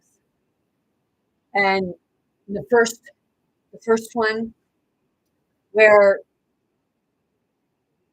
they put Neo in, like Neo's in the car, he follows the white rabbit, and Neo goes in the car, and they lay him back, and they take this machine thing, suction thing, and put over his belly button, and quickly sucks it out.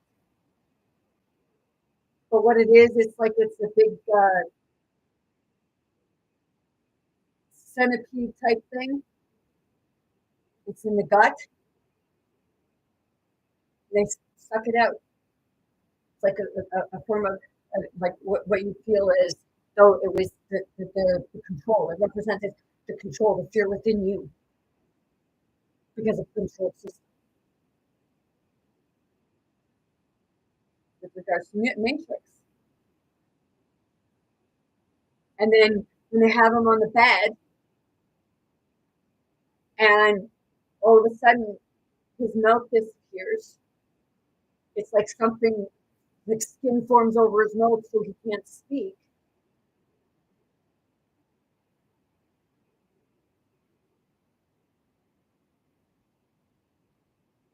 And then he wakes up in his bed.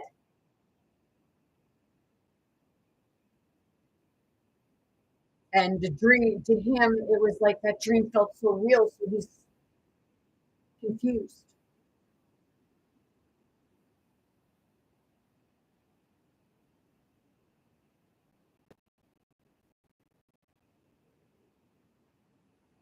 And that's how people are right now. They feel silenced. And the ones that are coming out of that internal silence, many people are not liking it. And that's because they're not in that stage right now. They're not in that full understanding. They're going back and forth. because sometimes they can be very supportive, and then other times it's like they're talking down to you. I said, like, strangers, like, and my ex-husband was saying that about that today. They say because strangers don't live. Do you think like with strangers, like I do the same thing. I may not be telling them off because they never did anything, but when I'm saying about this, when I start talking about some of the systems or something like that, I get assertive, and they know because I've had people like realize that, and it's like, oh, cool. Or they'd ask me questions.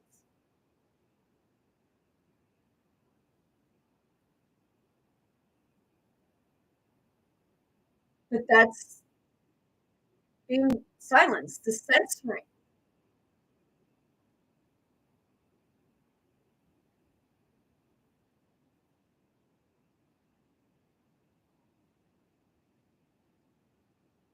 Like,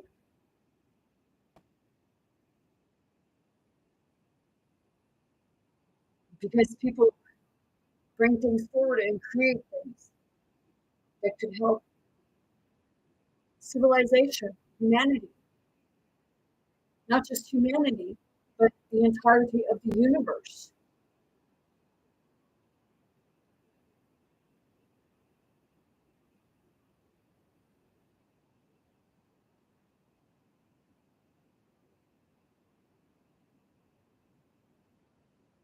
I talk like this, but and the lights go out.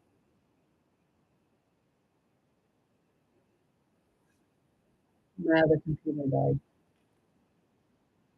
That was weird. weird, weird talk.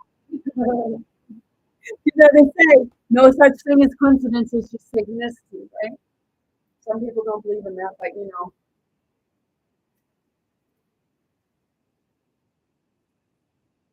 might learn, you might begin to understand something.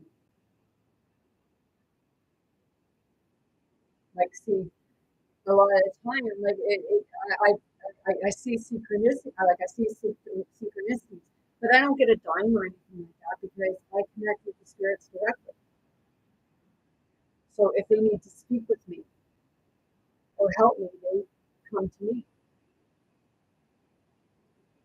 Or we speak through the heart, through the consciousness, through the connection.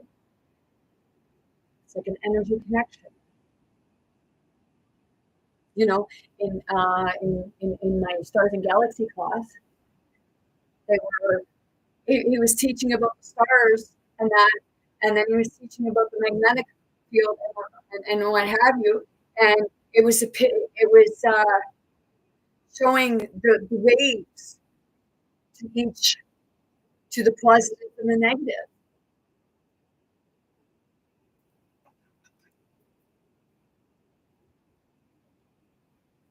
I went for my class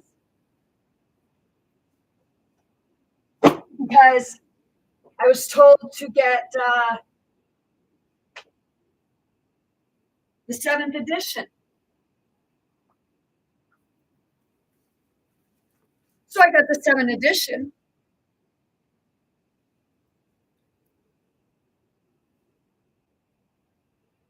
But I only ended up with just Stars and Galaxies. Or, sorry, not sorry. I know. I started with solar system because I thought I was going to get a whole book. I paid. This was for my course, my Stars and Galaxy course. I paid $400 and some dollars for this book because I got it off Amazon. It's $400 or something like that for that book, and 200 and some for that.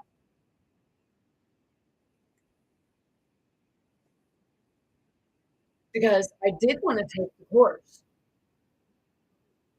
but I wasn't seeing it as just being planets, as I was seeing it as being the human body with all the planets, souls, or planets, stars, and galaxies and things within it.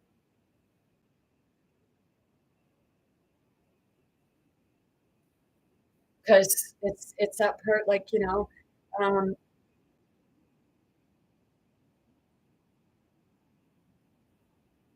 like they've been showing pictures of the formation of things within your body, like the lungs, or they were showing like the system itself. It's like a tree. The nerves are the root coming in from the trunk, the center being more of the trunk, and this, your legs not being the roots.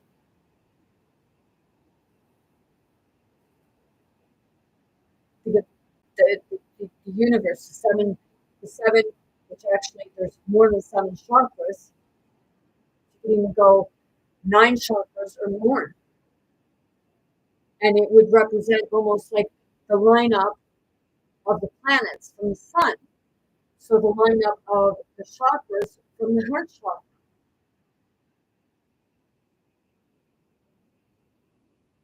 If you can my youngest son, he's starting to figure that, when we're actually, there's something to this star thing, that we're stars. We're each individual stars within the universe, but we can create our own universe within us. Do you want to be a follower in somebody else's universe? Or do you want to create your own, which means creating your own life? And still being a part of other people's, but being more into what it is that you want for you.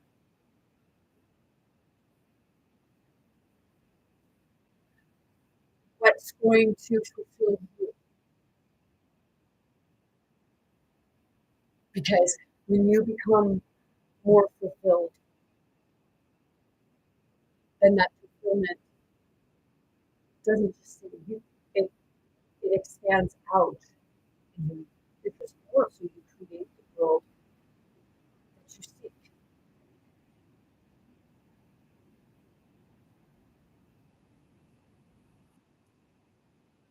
You say, I had a pet peeve with rich people. I know that not all rich people are real, like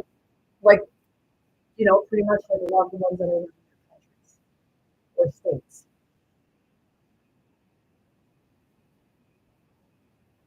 I'm talking about ones that really want to bring something good to the world outside of greed and ignorance, more of compassion, understanding, and abundance, healing for everyone. But I know that some people, you say, well, some people don't want that. Do you really know if they want that, or are you just trying to speak and say that they don't? Because maybe that's how you feel. So it's got to be somebody else.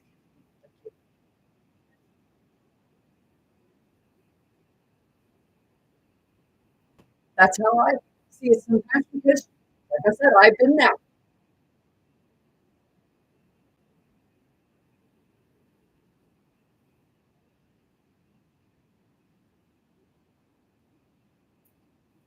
Peacefully. And I see a lot of other people who struggle, and I see a lot of other people who ask for help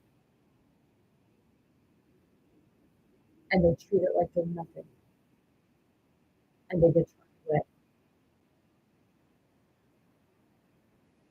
or they get singled out.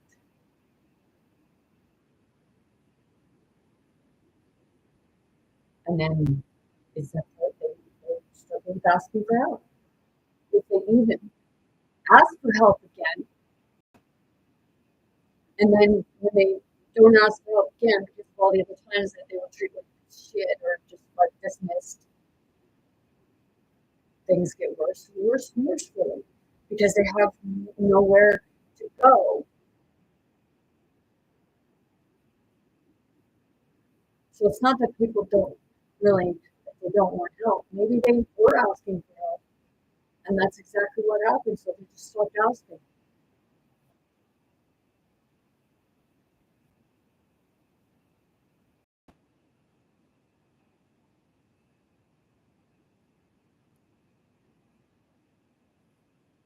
And I'll tell you, like these, like parts of spirit, like what comes out of me sometimes. Our ancestors have different forms of rage because of what they put each other through. And I'm saying each other because we all put each other through things. And people can say that you didn't, but there were things that you did yourself, whether it be small or large. And sometimes the smallest things over and over again can be a heck of a lot worse than ones that are just large.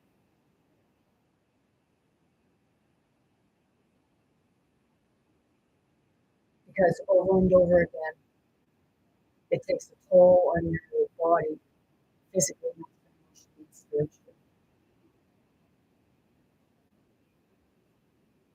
That becomes a learned behavior, thinking that, grow up and think that that's the right thing to do.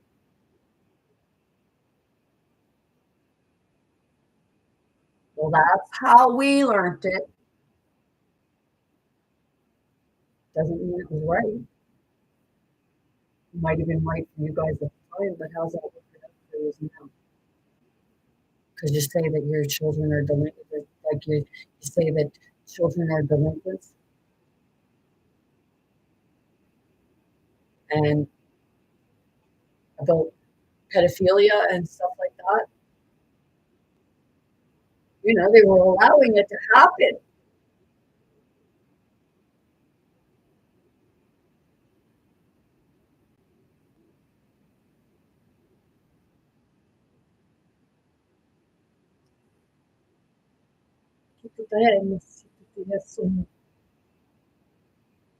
Right now, I'm feeling it in my head, and I'm not glitching like a fucking machine. You're not experiencing what I'm experiencing. It's like, yeah, almost like a pressure, and it releases, pressure releases. And sometimes it just holds, and then it can just graduate. And that's within your body anywhere. Do you ever wake up in the middle of the night just like you got startled?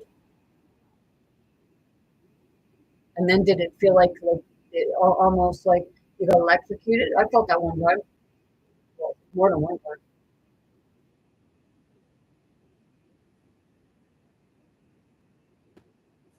The first time I was in the psychiatric unit and I was in bed asleep, and all of a sudden I woke up suddenly because it felt like a transformer went off in my brain, or like I got electrocuted, and there was a light pole way across the way, but it didn't look like it had sparked or on fire or anything. And I looked behind me, and there was an electrical outlet there, but you couldn't even stick a cord in it without having. And I know that I didn't get electrocuted because it was like it was in there, deeper in there, and it was like it was like a major spark.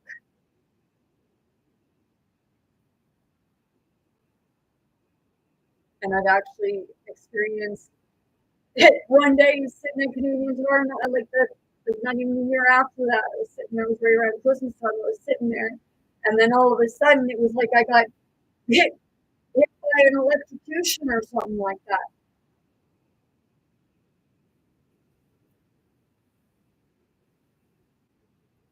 So it's like, and it's happened to me on my couch, like sitting down somewhere, like holy crap, man, like whoa, what the fuck just happened there?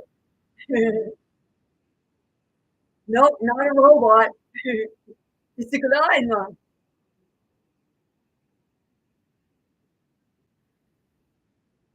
And this is what people experience, but they feel like they can't say anything. This is the thing, I should think.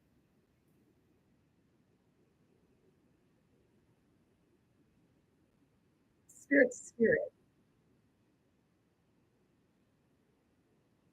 Kimo ko tutuloy sa tabi. It's like, yeah, I'm sitting like this, but it's like, yeah, I can feel that, and it's like, you know,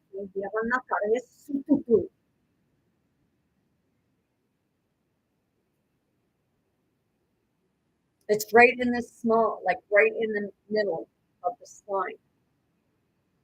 So, excuse me. Yeah, more than that.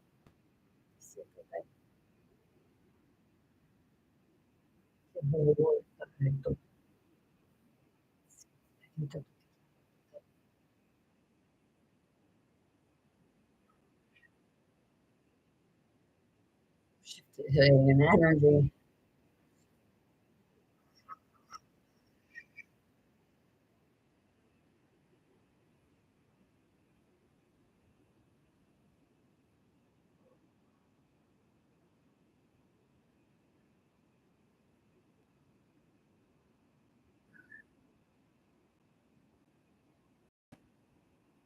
I know people are laughing. 4 on the timer as I said that. Keep it booty. Sumusunod ka sa mukusuta. Bigla. Yes. Kaya mo ito practice. See, ito eh.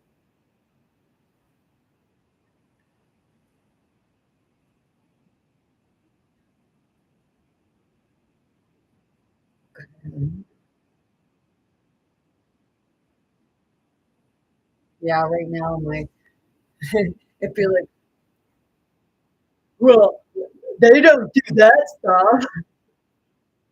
It's like, well, I can't help that. I do. And if it embarrasses you, well, it don't me.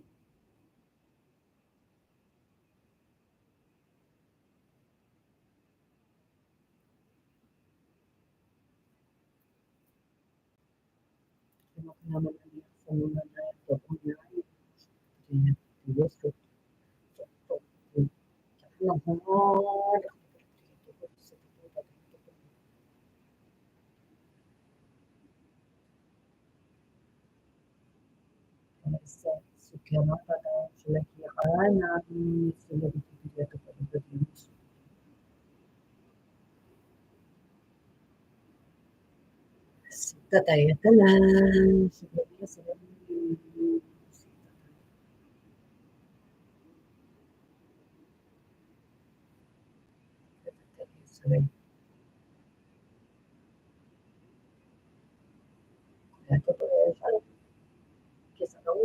Không bằng anak kami na buhay.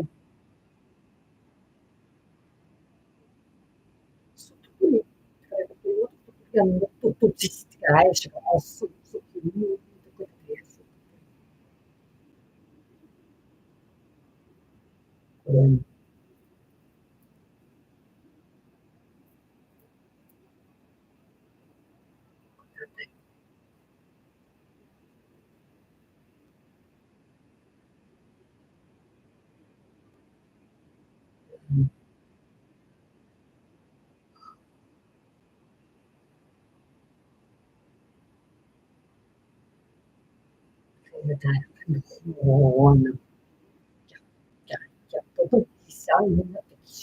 stupidità.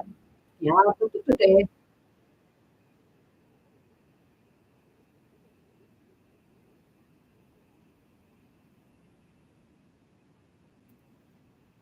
Yeah, it's it's getting psychiatric. No, I actually need to create a health facility.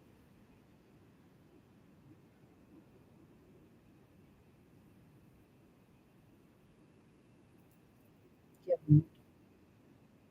sì, tutta la persona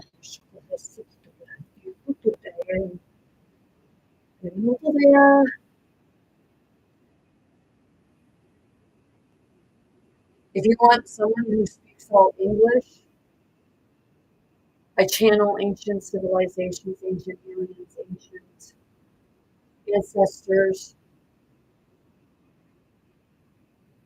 I didn't learn this language anymore. But to tell somebody just to speak English, well, why don't you learn someone else's? Why don't you learn a different language? And everybody learn the language together.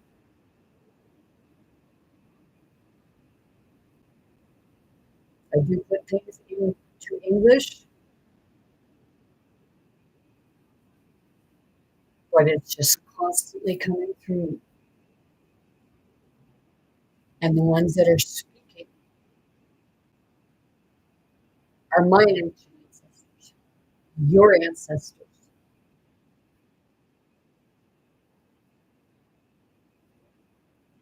All those parts of spirit, whether it be from the roots of the trees that we cut down, because that's the connection to Mother Nature.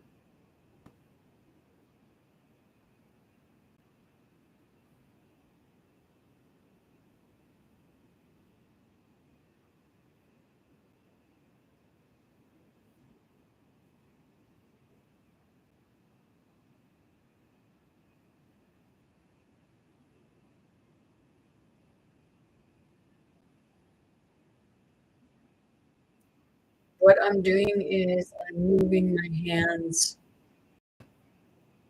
just kind of through the air and moving that energy. When I was younger, I used to go like this and like that, and I could never figure out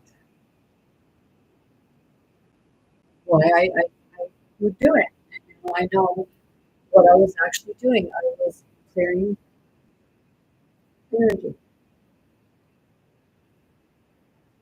Se calamari no riesce a purificare non posso.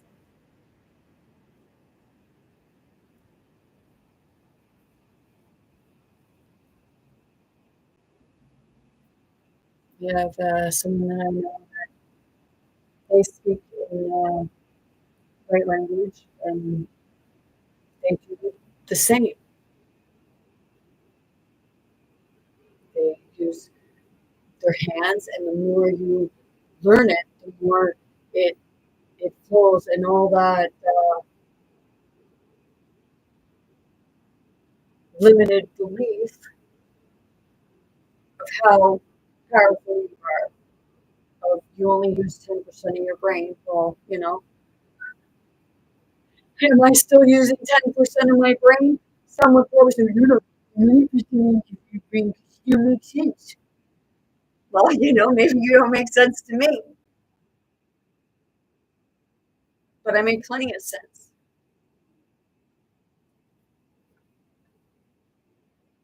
You're just not understanding it.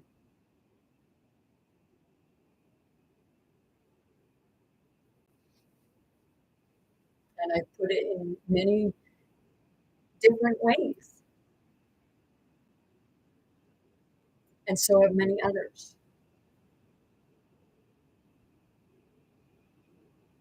See, when people throw shit at me and shade at me right here, I'm going to ask the question, are you experiencing something or too afraid to say something to somebody?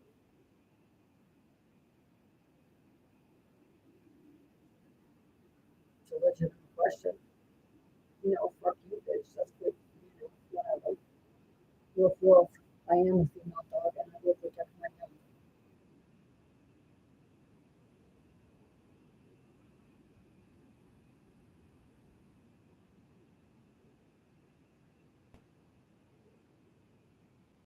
So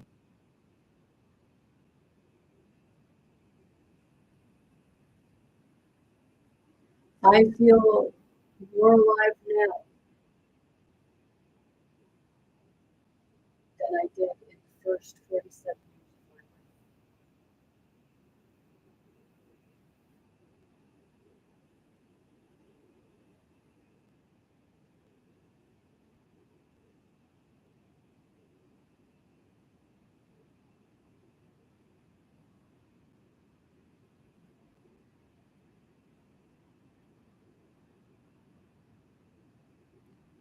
And I didn't get the health crisis.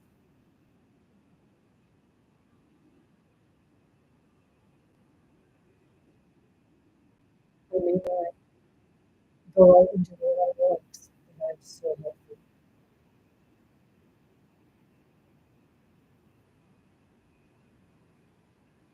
I may know I'm period, but you don't understand what it is you're witnessing.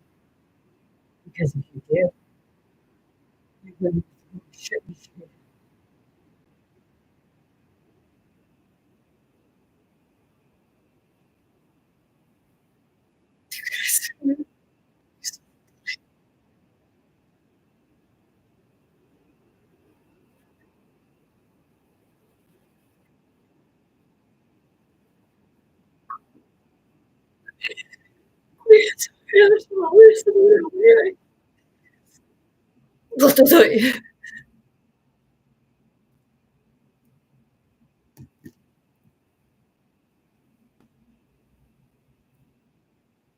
So do I get angry with people? You're fucking radio.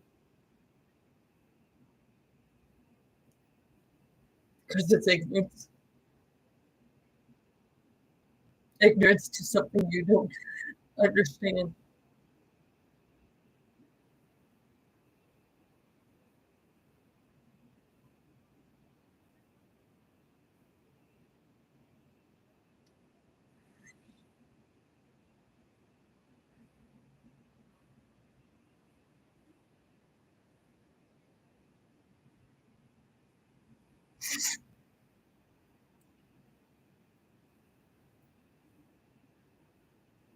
That's why I tell people to go do a video of yourself. Because as I'm doing this speaking out, I'm seeing two of me. And it's like the opposite side.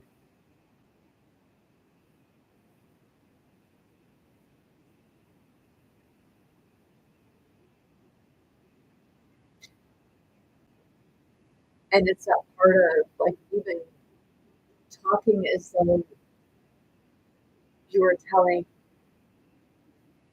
that person in your spirit off that made you feel harder or made you give advice to somebody, give advice as if you're giving that advice to someone else, and then go back and watch it. Because you'll find out that you're actually end up channeling different forms of spirit.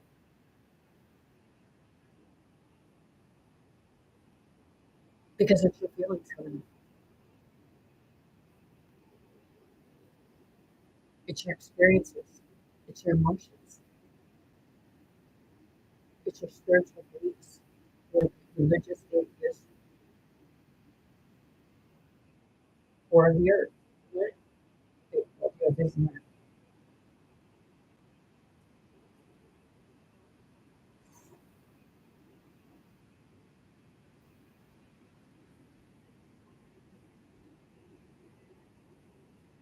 So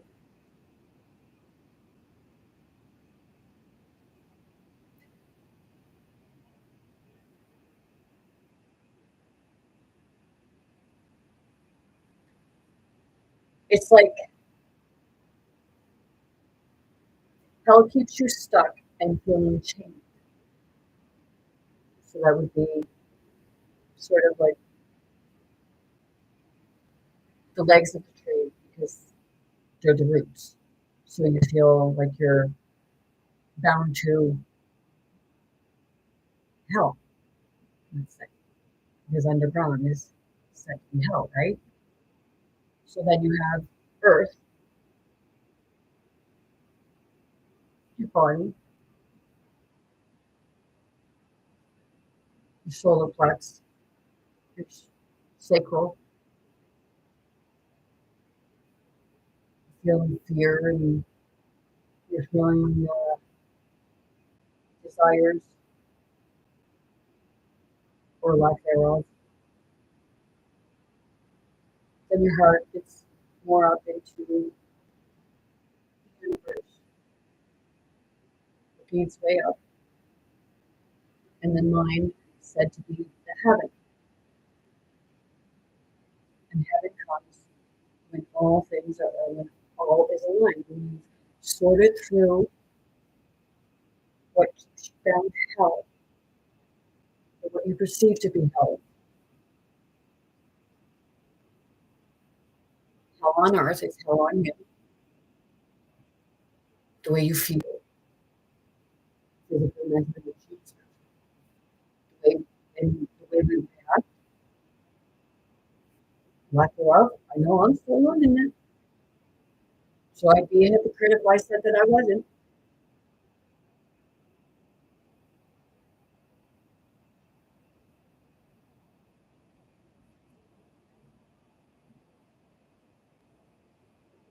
Oh,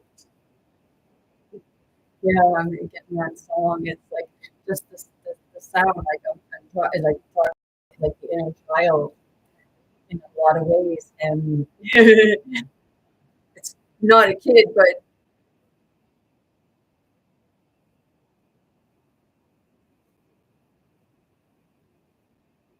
could be. Who knows?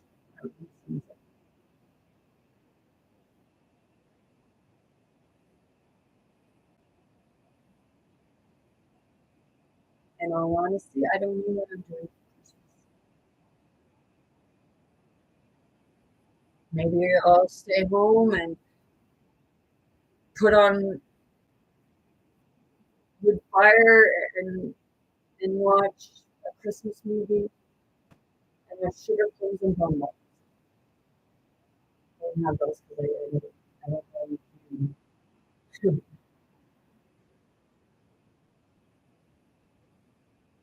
But I don't know what I do. Just I know that if I stay home, I just sit with my Christmas lights on and have the food stove going and have myself a fish dinner and watch good Christmas movies.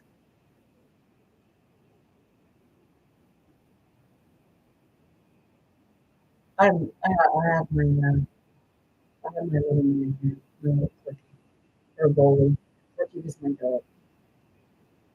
He passed. So he must be around. I say that my Corky was Alexander the Great because like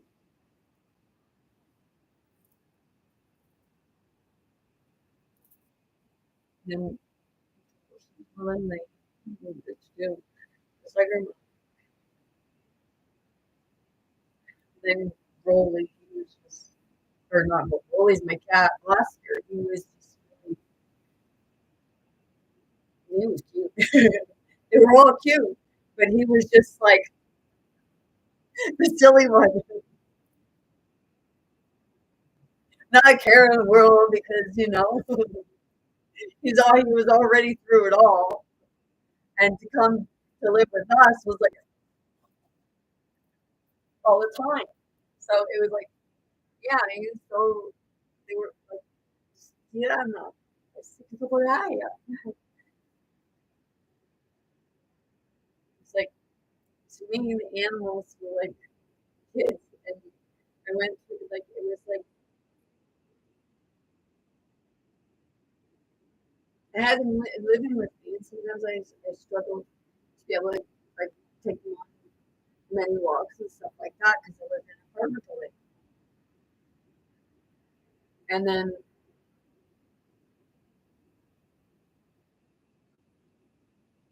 my ex-husband, when he took them,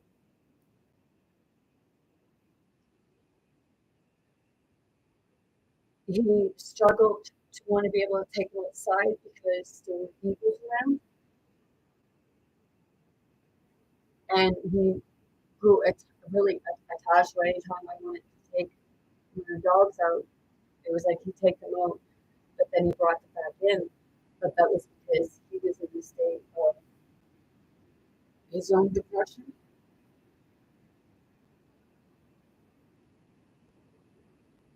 So he didn't want to stay out long.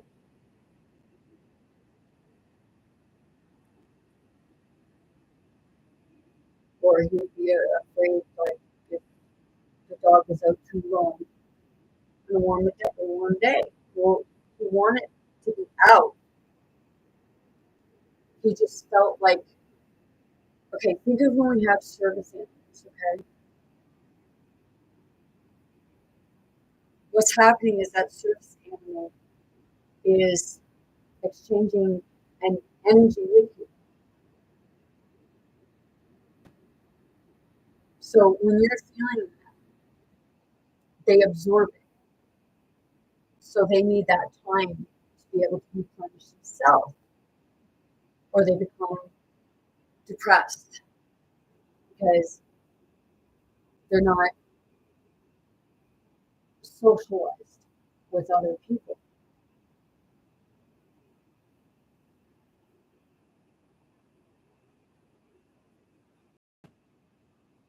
I feel people sitting with that.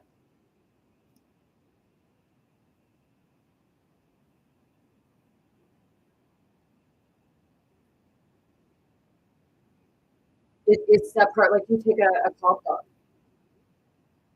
They're really, they don't let them play much, right?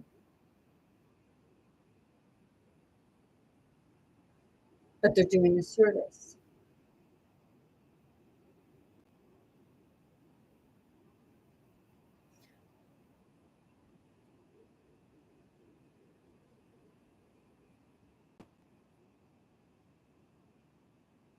See, sometimes this is going to offend people that below. Sometimes when you have that security of service dog, you can lose the ability to become secure within yourself because you're relying on the dog to help you heal you at that moment to make you feel better, opposed to being able to kind of sit with yourself, not having it do it all the time, so it doesn't have to feel like it always has to be there, kind of like a person too. It's having it around for love, but bringing yourself up so that it can become play.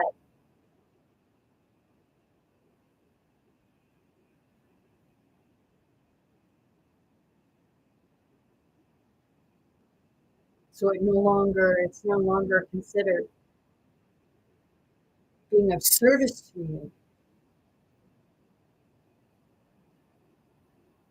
You become as if you're one because you become friends together without with the independence and being able to play and have fun. Because I've seen some like I know that they don't want you touching the service animal because it can distract you from the person. And I totally understand where they're coming from on that. But it's the part where when you're teaching the animal to be of service, you have to teach the person at the same time to be independent and not so reliant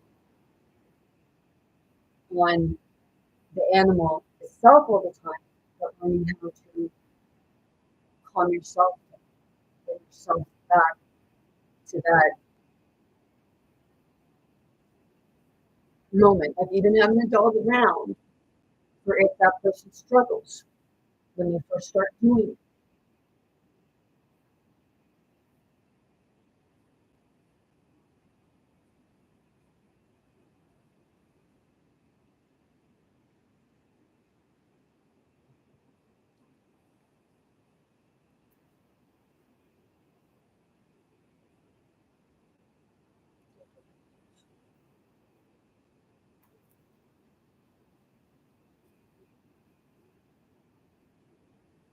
Yeah, I'm experiencing things right now.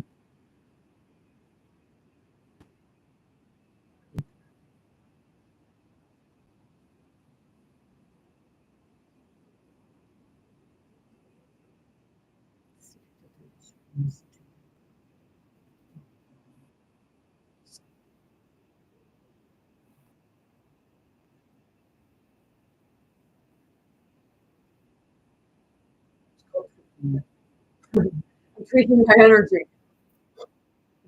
That's what I'm doing. That's why when I feel like that, is because I connect it and just love and hope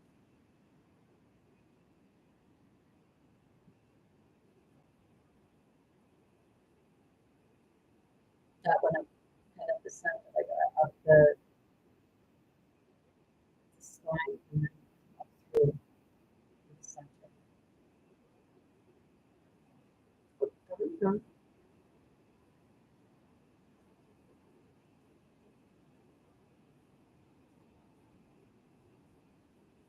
It's just got to be an experiment. We're all experiments, aren't we? Seriously, everybody's talking about that.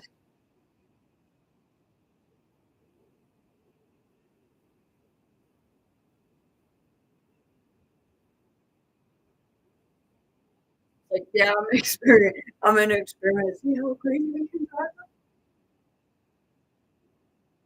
Oh, wait, they're catching on to us,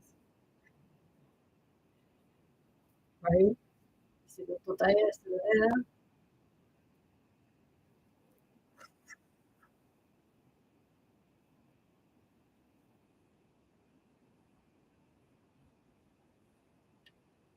I actually had someone down the road here.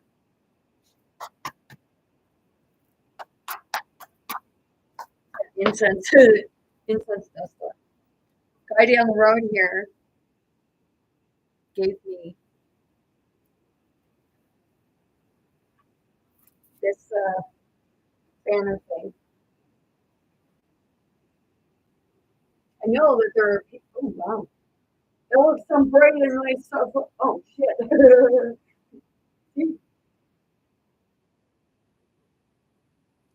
I know there are people around here that believe the same way. No, the guy that gave me this, my ex-husband, he was talking to him when the guy that used to come here that sexually assaulted him, he was around. He was going to like, I met you pretty cool.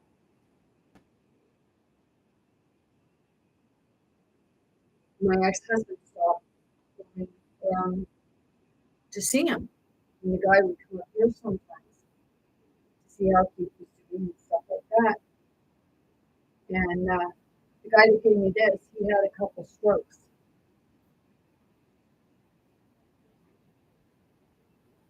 And he's still a shit ass. He was still riding like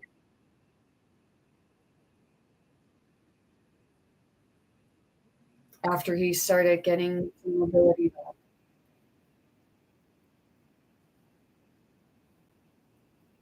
But my ex-husband, like,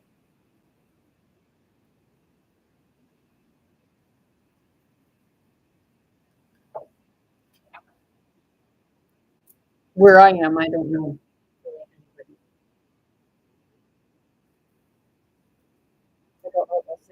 tired of people, and I've stopped that in the first place.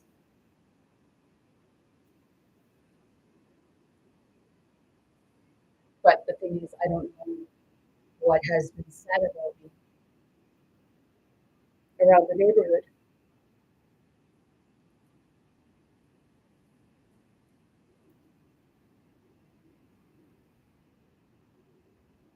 Because this place, oh my gosh.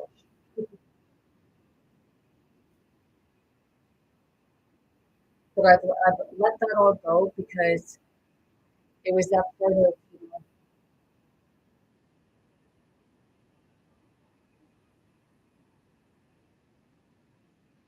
I seen where everyone was coming from. See the parts where I had a hand in.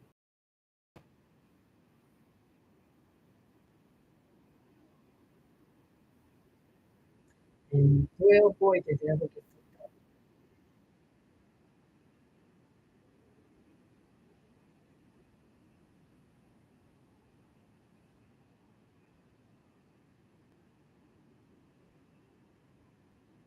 But it's that part that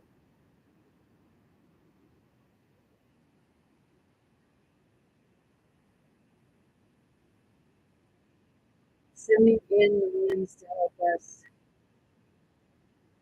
learn how to deal with our shit because you can't take it into your into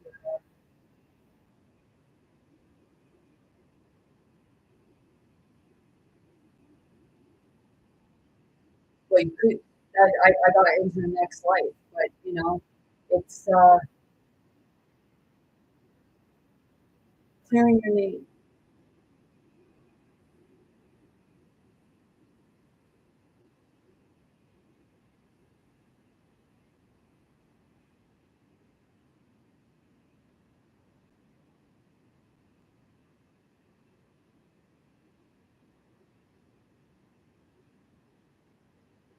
Yeah, it's it is. It's like a contract. And it's a clearing your debt.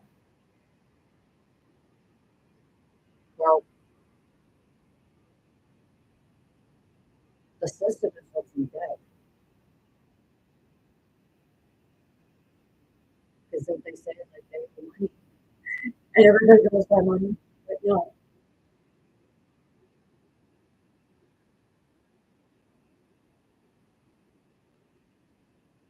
Sometimes I don't say smart things, but it doesn't mean I'm stupid.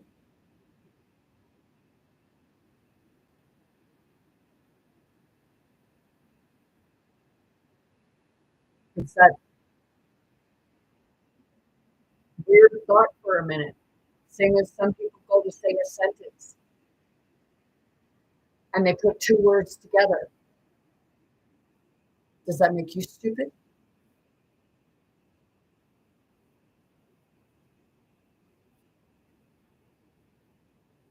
Look,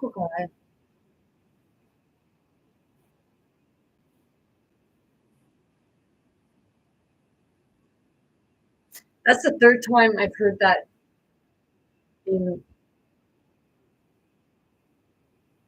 less than a 24-hour period. So keep rotating it.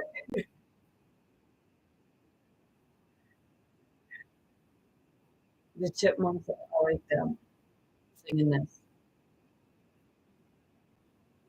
At Christmas time, I grew up with my mom listening to Dolly Parton, Kenny Roger Christmas.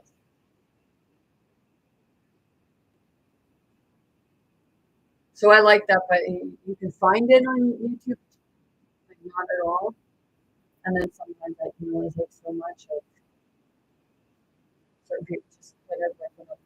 When I'm decorating, I I decorate with my mom. So it's like a conflict. No, that don't look good there. Okay, well we'll move it here. Yeah, I know. Okay,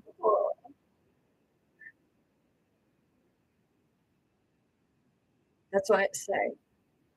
My mom and I had our moments.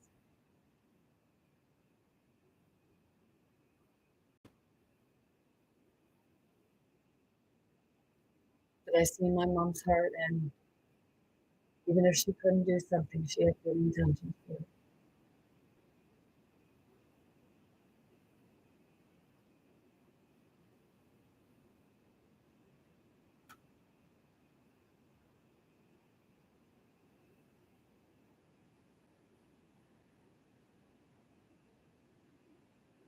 See, anger comes from the pain. We remember the pain, but we relax to remember good things. For some, it felt like more pain. I got something from my dad. I can't show you what I got, but it's like most parents don't tell you about their past, their upbringing.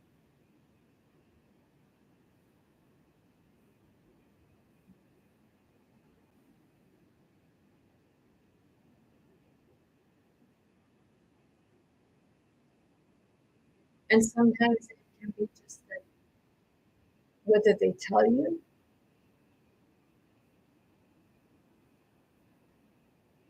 or whether they write it down on paper and then hold on to it, and then you tell your story after you've passed away.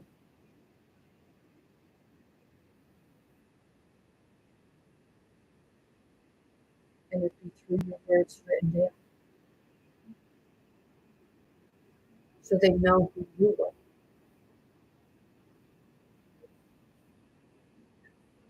why you chose the jobs you chose, why you ever explored it, when did you decide to want to tell, things like that. What do you know about your parents?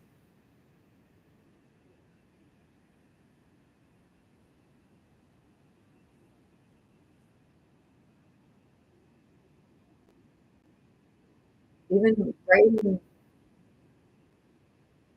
about things you've done in the good, the bad, and the people that you perceive to be ugly.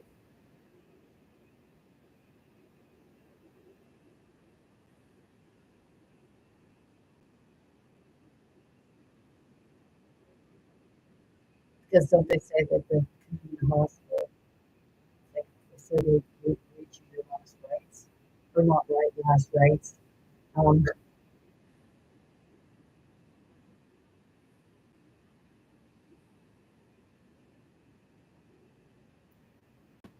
except for I don't understand that. 244 in the time is etc.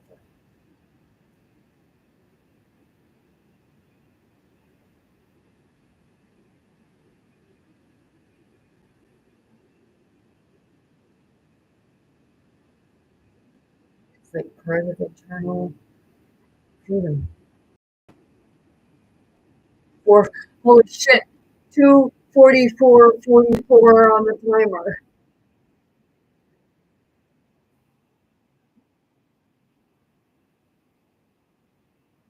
You follow me, you know.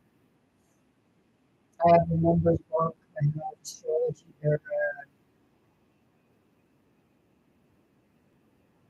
astrology, and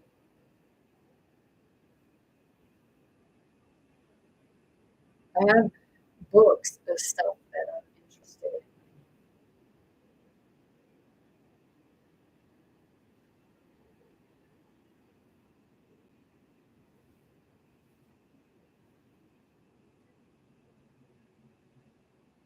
Like what they teach at universities. There's some of the stuff,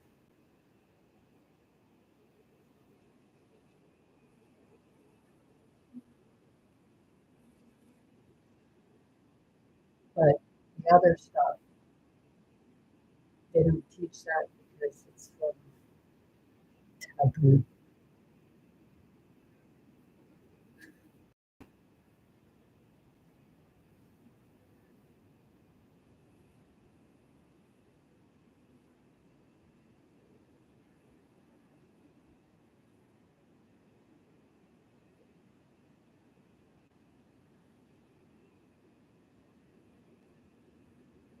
Yeah, so we're going to read more about ourselves.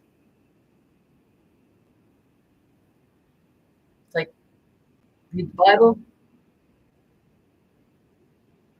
You're probably reading about versions of yourselves, whether you want to believe it or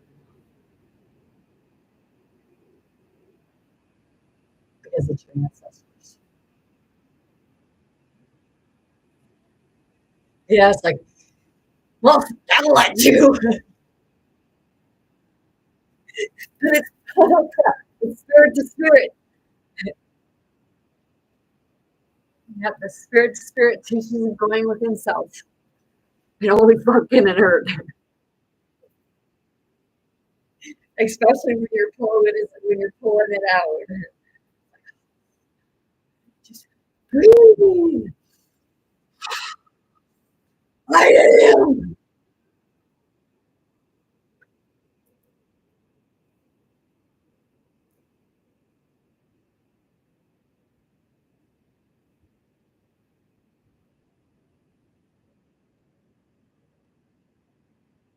I just thought of somebody and I just started thinking of the way they talk sometimes.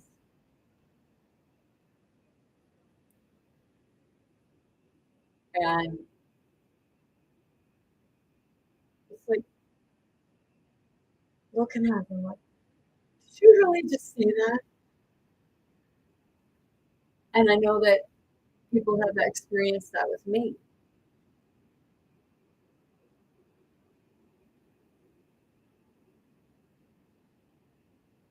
Some people, they don't know what it is that you're freaking talking about because they don't remember,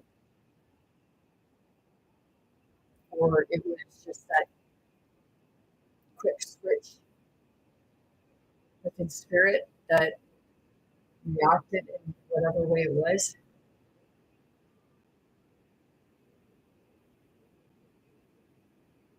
I know that I'm feeling that right there. To me, that's the part of kind of sitting with it, saying, "Oh,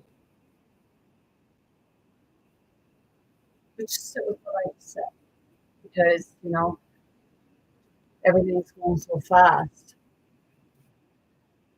and that it's just like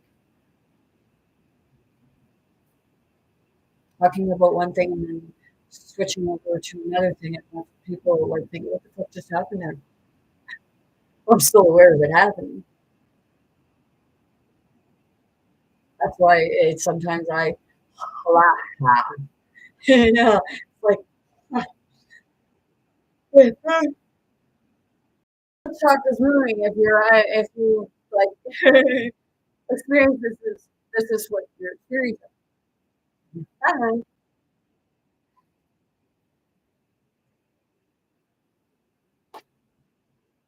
it's like I've been on for that. I could like in many ways. It's not because I'm schooling people. I can just sit and talk because like it could be somebody that's watching that could be also channeling different sentences through me because they want another spirit to hear it. So that's why I said those spirits know who each other are talking to, whether you know what you're experiencing. I know it sounds pretty strange.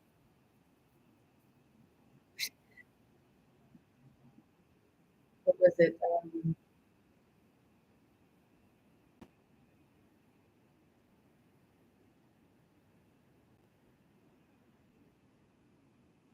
I was getting, dude, where's my car? Because of the something the aliens were trying to get. Well, they weren't the aliens. They were the ones wearing the tinfoil hats, tinfoil suits. Shit. Not making fun of it because sometimes we feel like we have to put a hat on to kind of chill out the energy that we're experiencing within our crown. So it's like, here, man,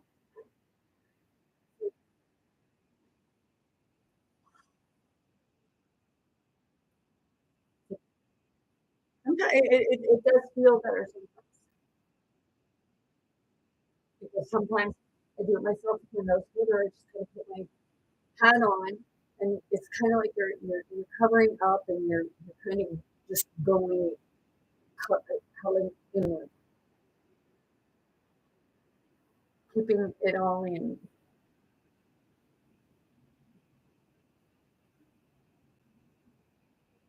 Yeah. Do I got lice? I don't know. Can you see?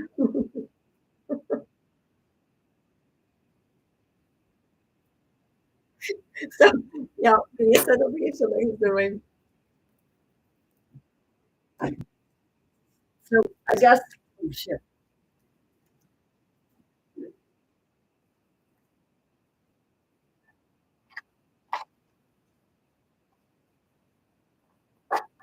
It's that part of don't help people to go get help if you're not going to listen yourself. Or help listen to those people to find out why it is you're telling them that they need help. And I mean actually listen to them as if they're a person and not a label or an or not.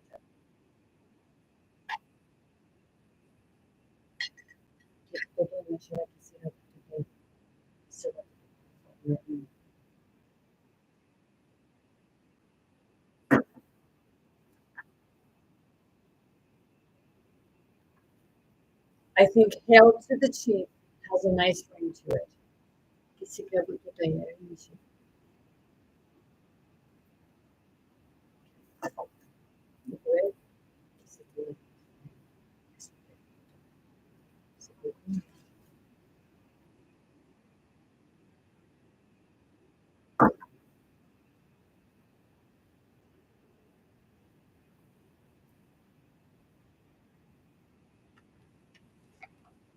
The most beautiful thing we can experience is the mysterious. It is the source of all true art and science. With that being said, I'm sending you all much love, light, many blessings, most importantly, very good health to anyone and everyone going to be willing to receive. So, which will be faithful, brave, most importantly for yourself, be your authentic self, be true to yourself, be kind to yourself, be true and kind to others, and know that you are no strength and you can comprehend it. Keep going and, hang tight. Send you all love. You know,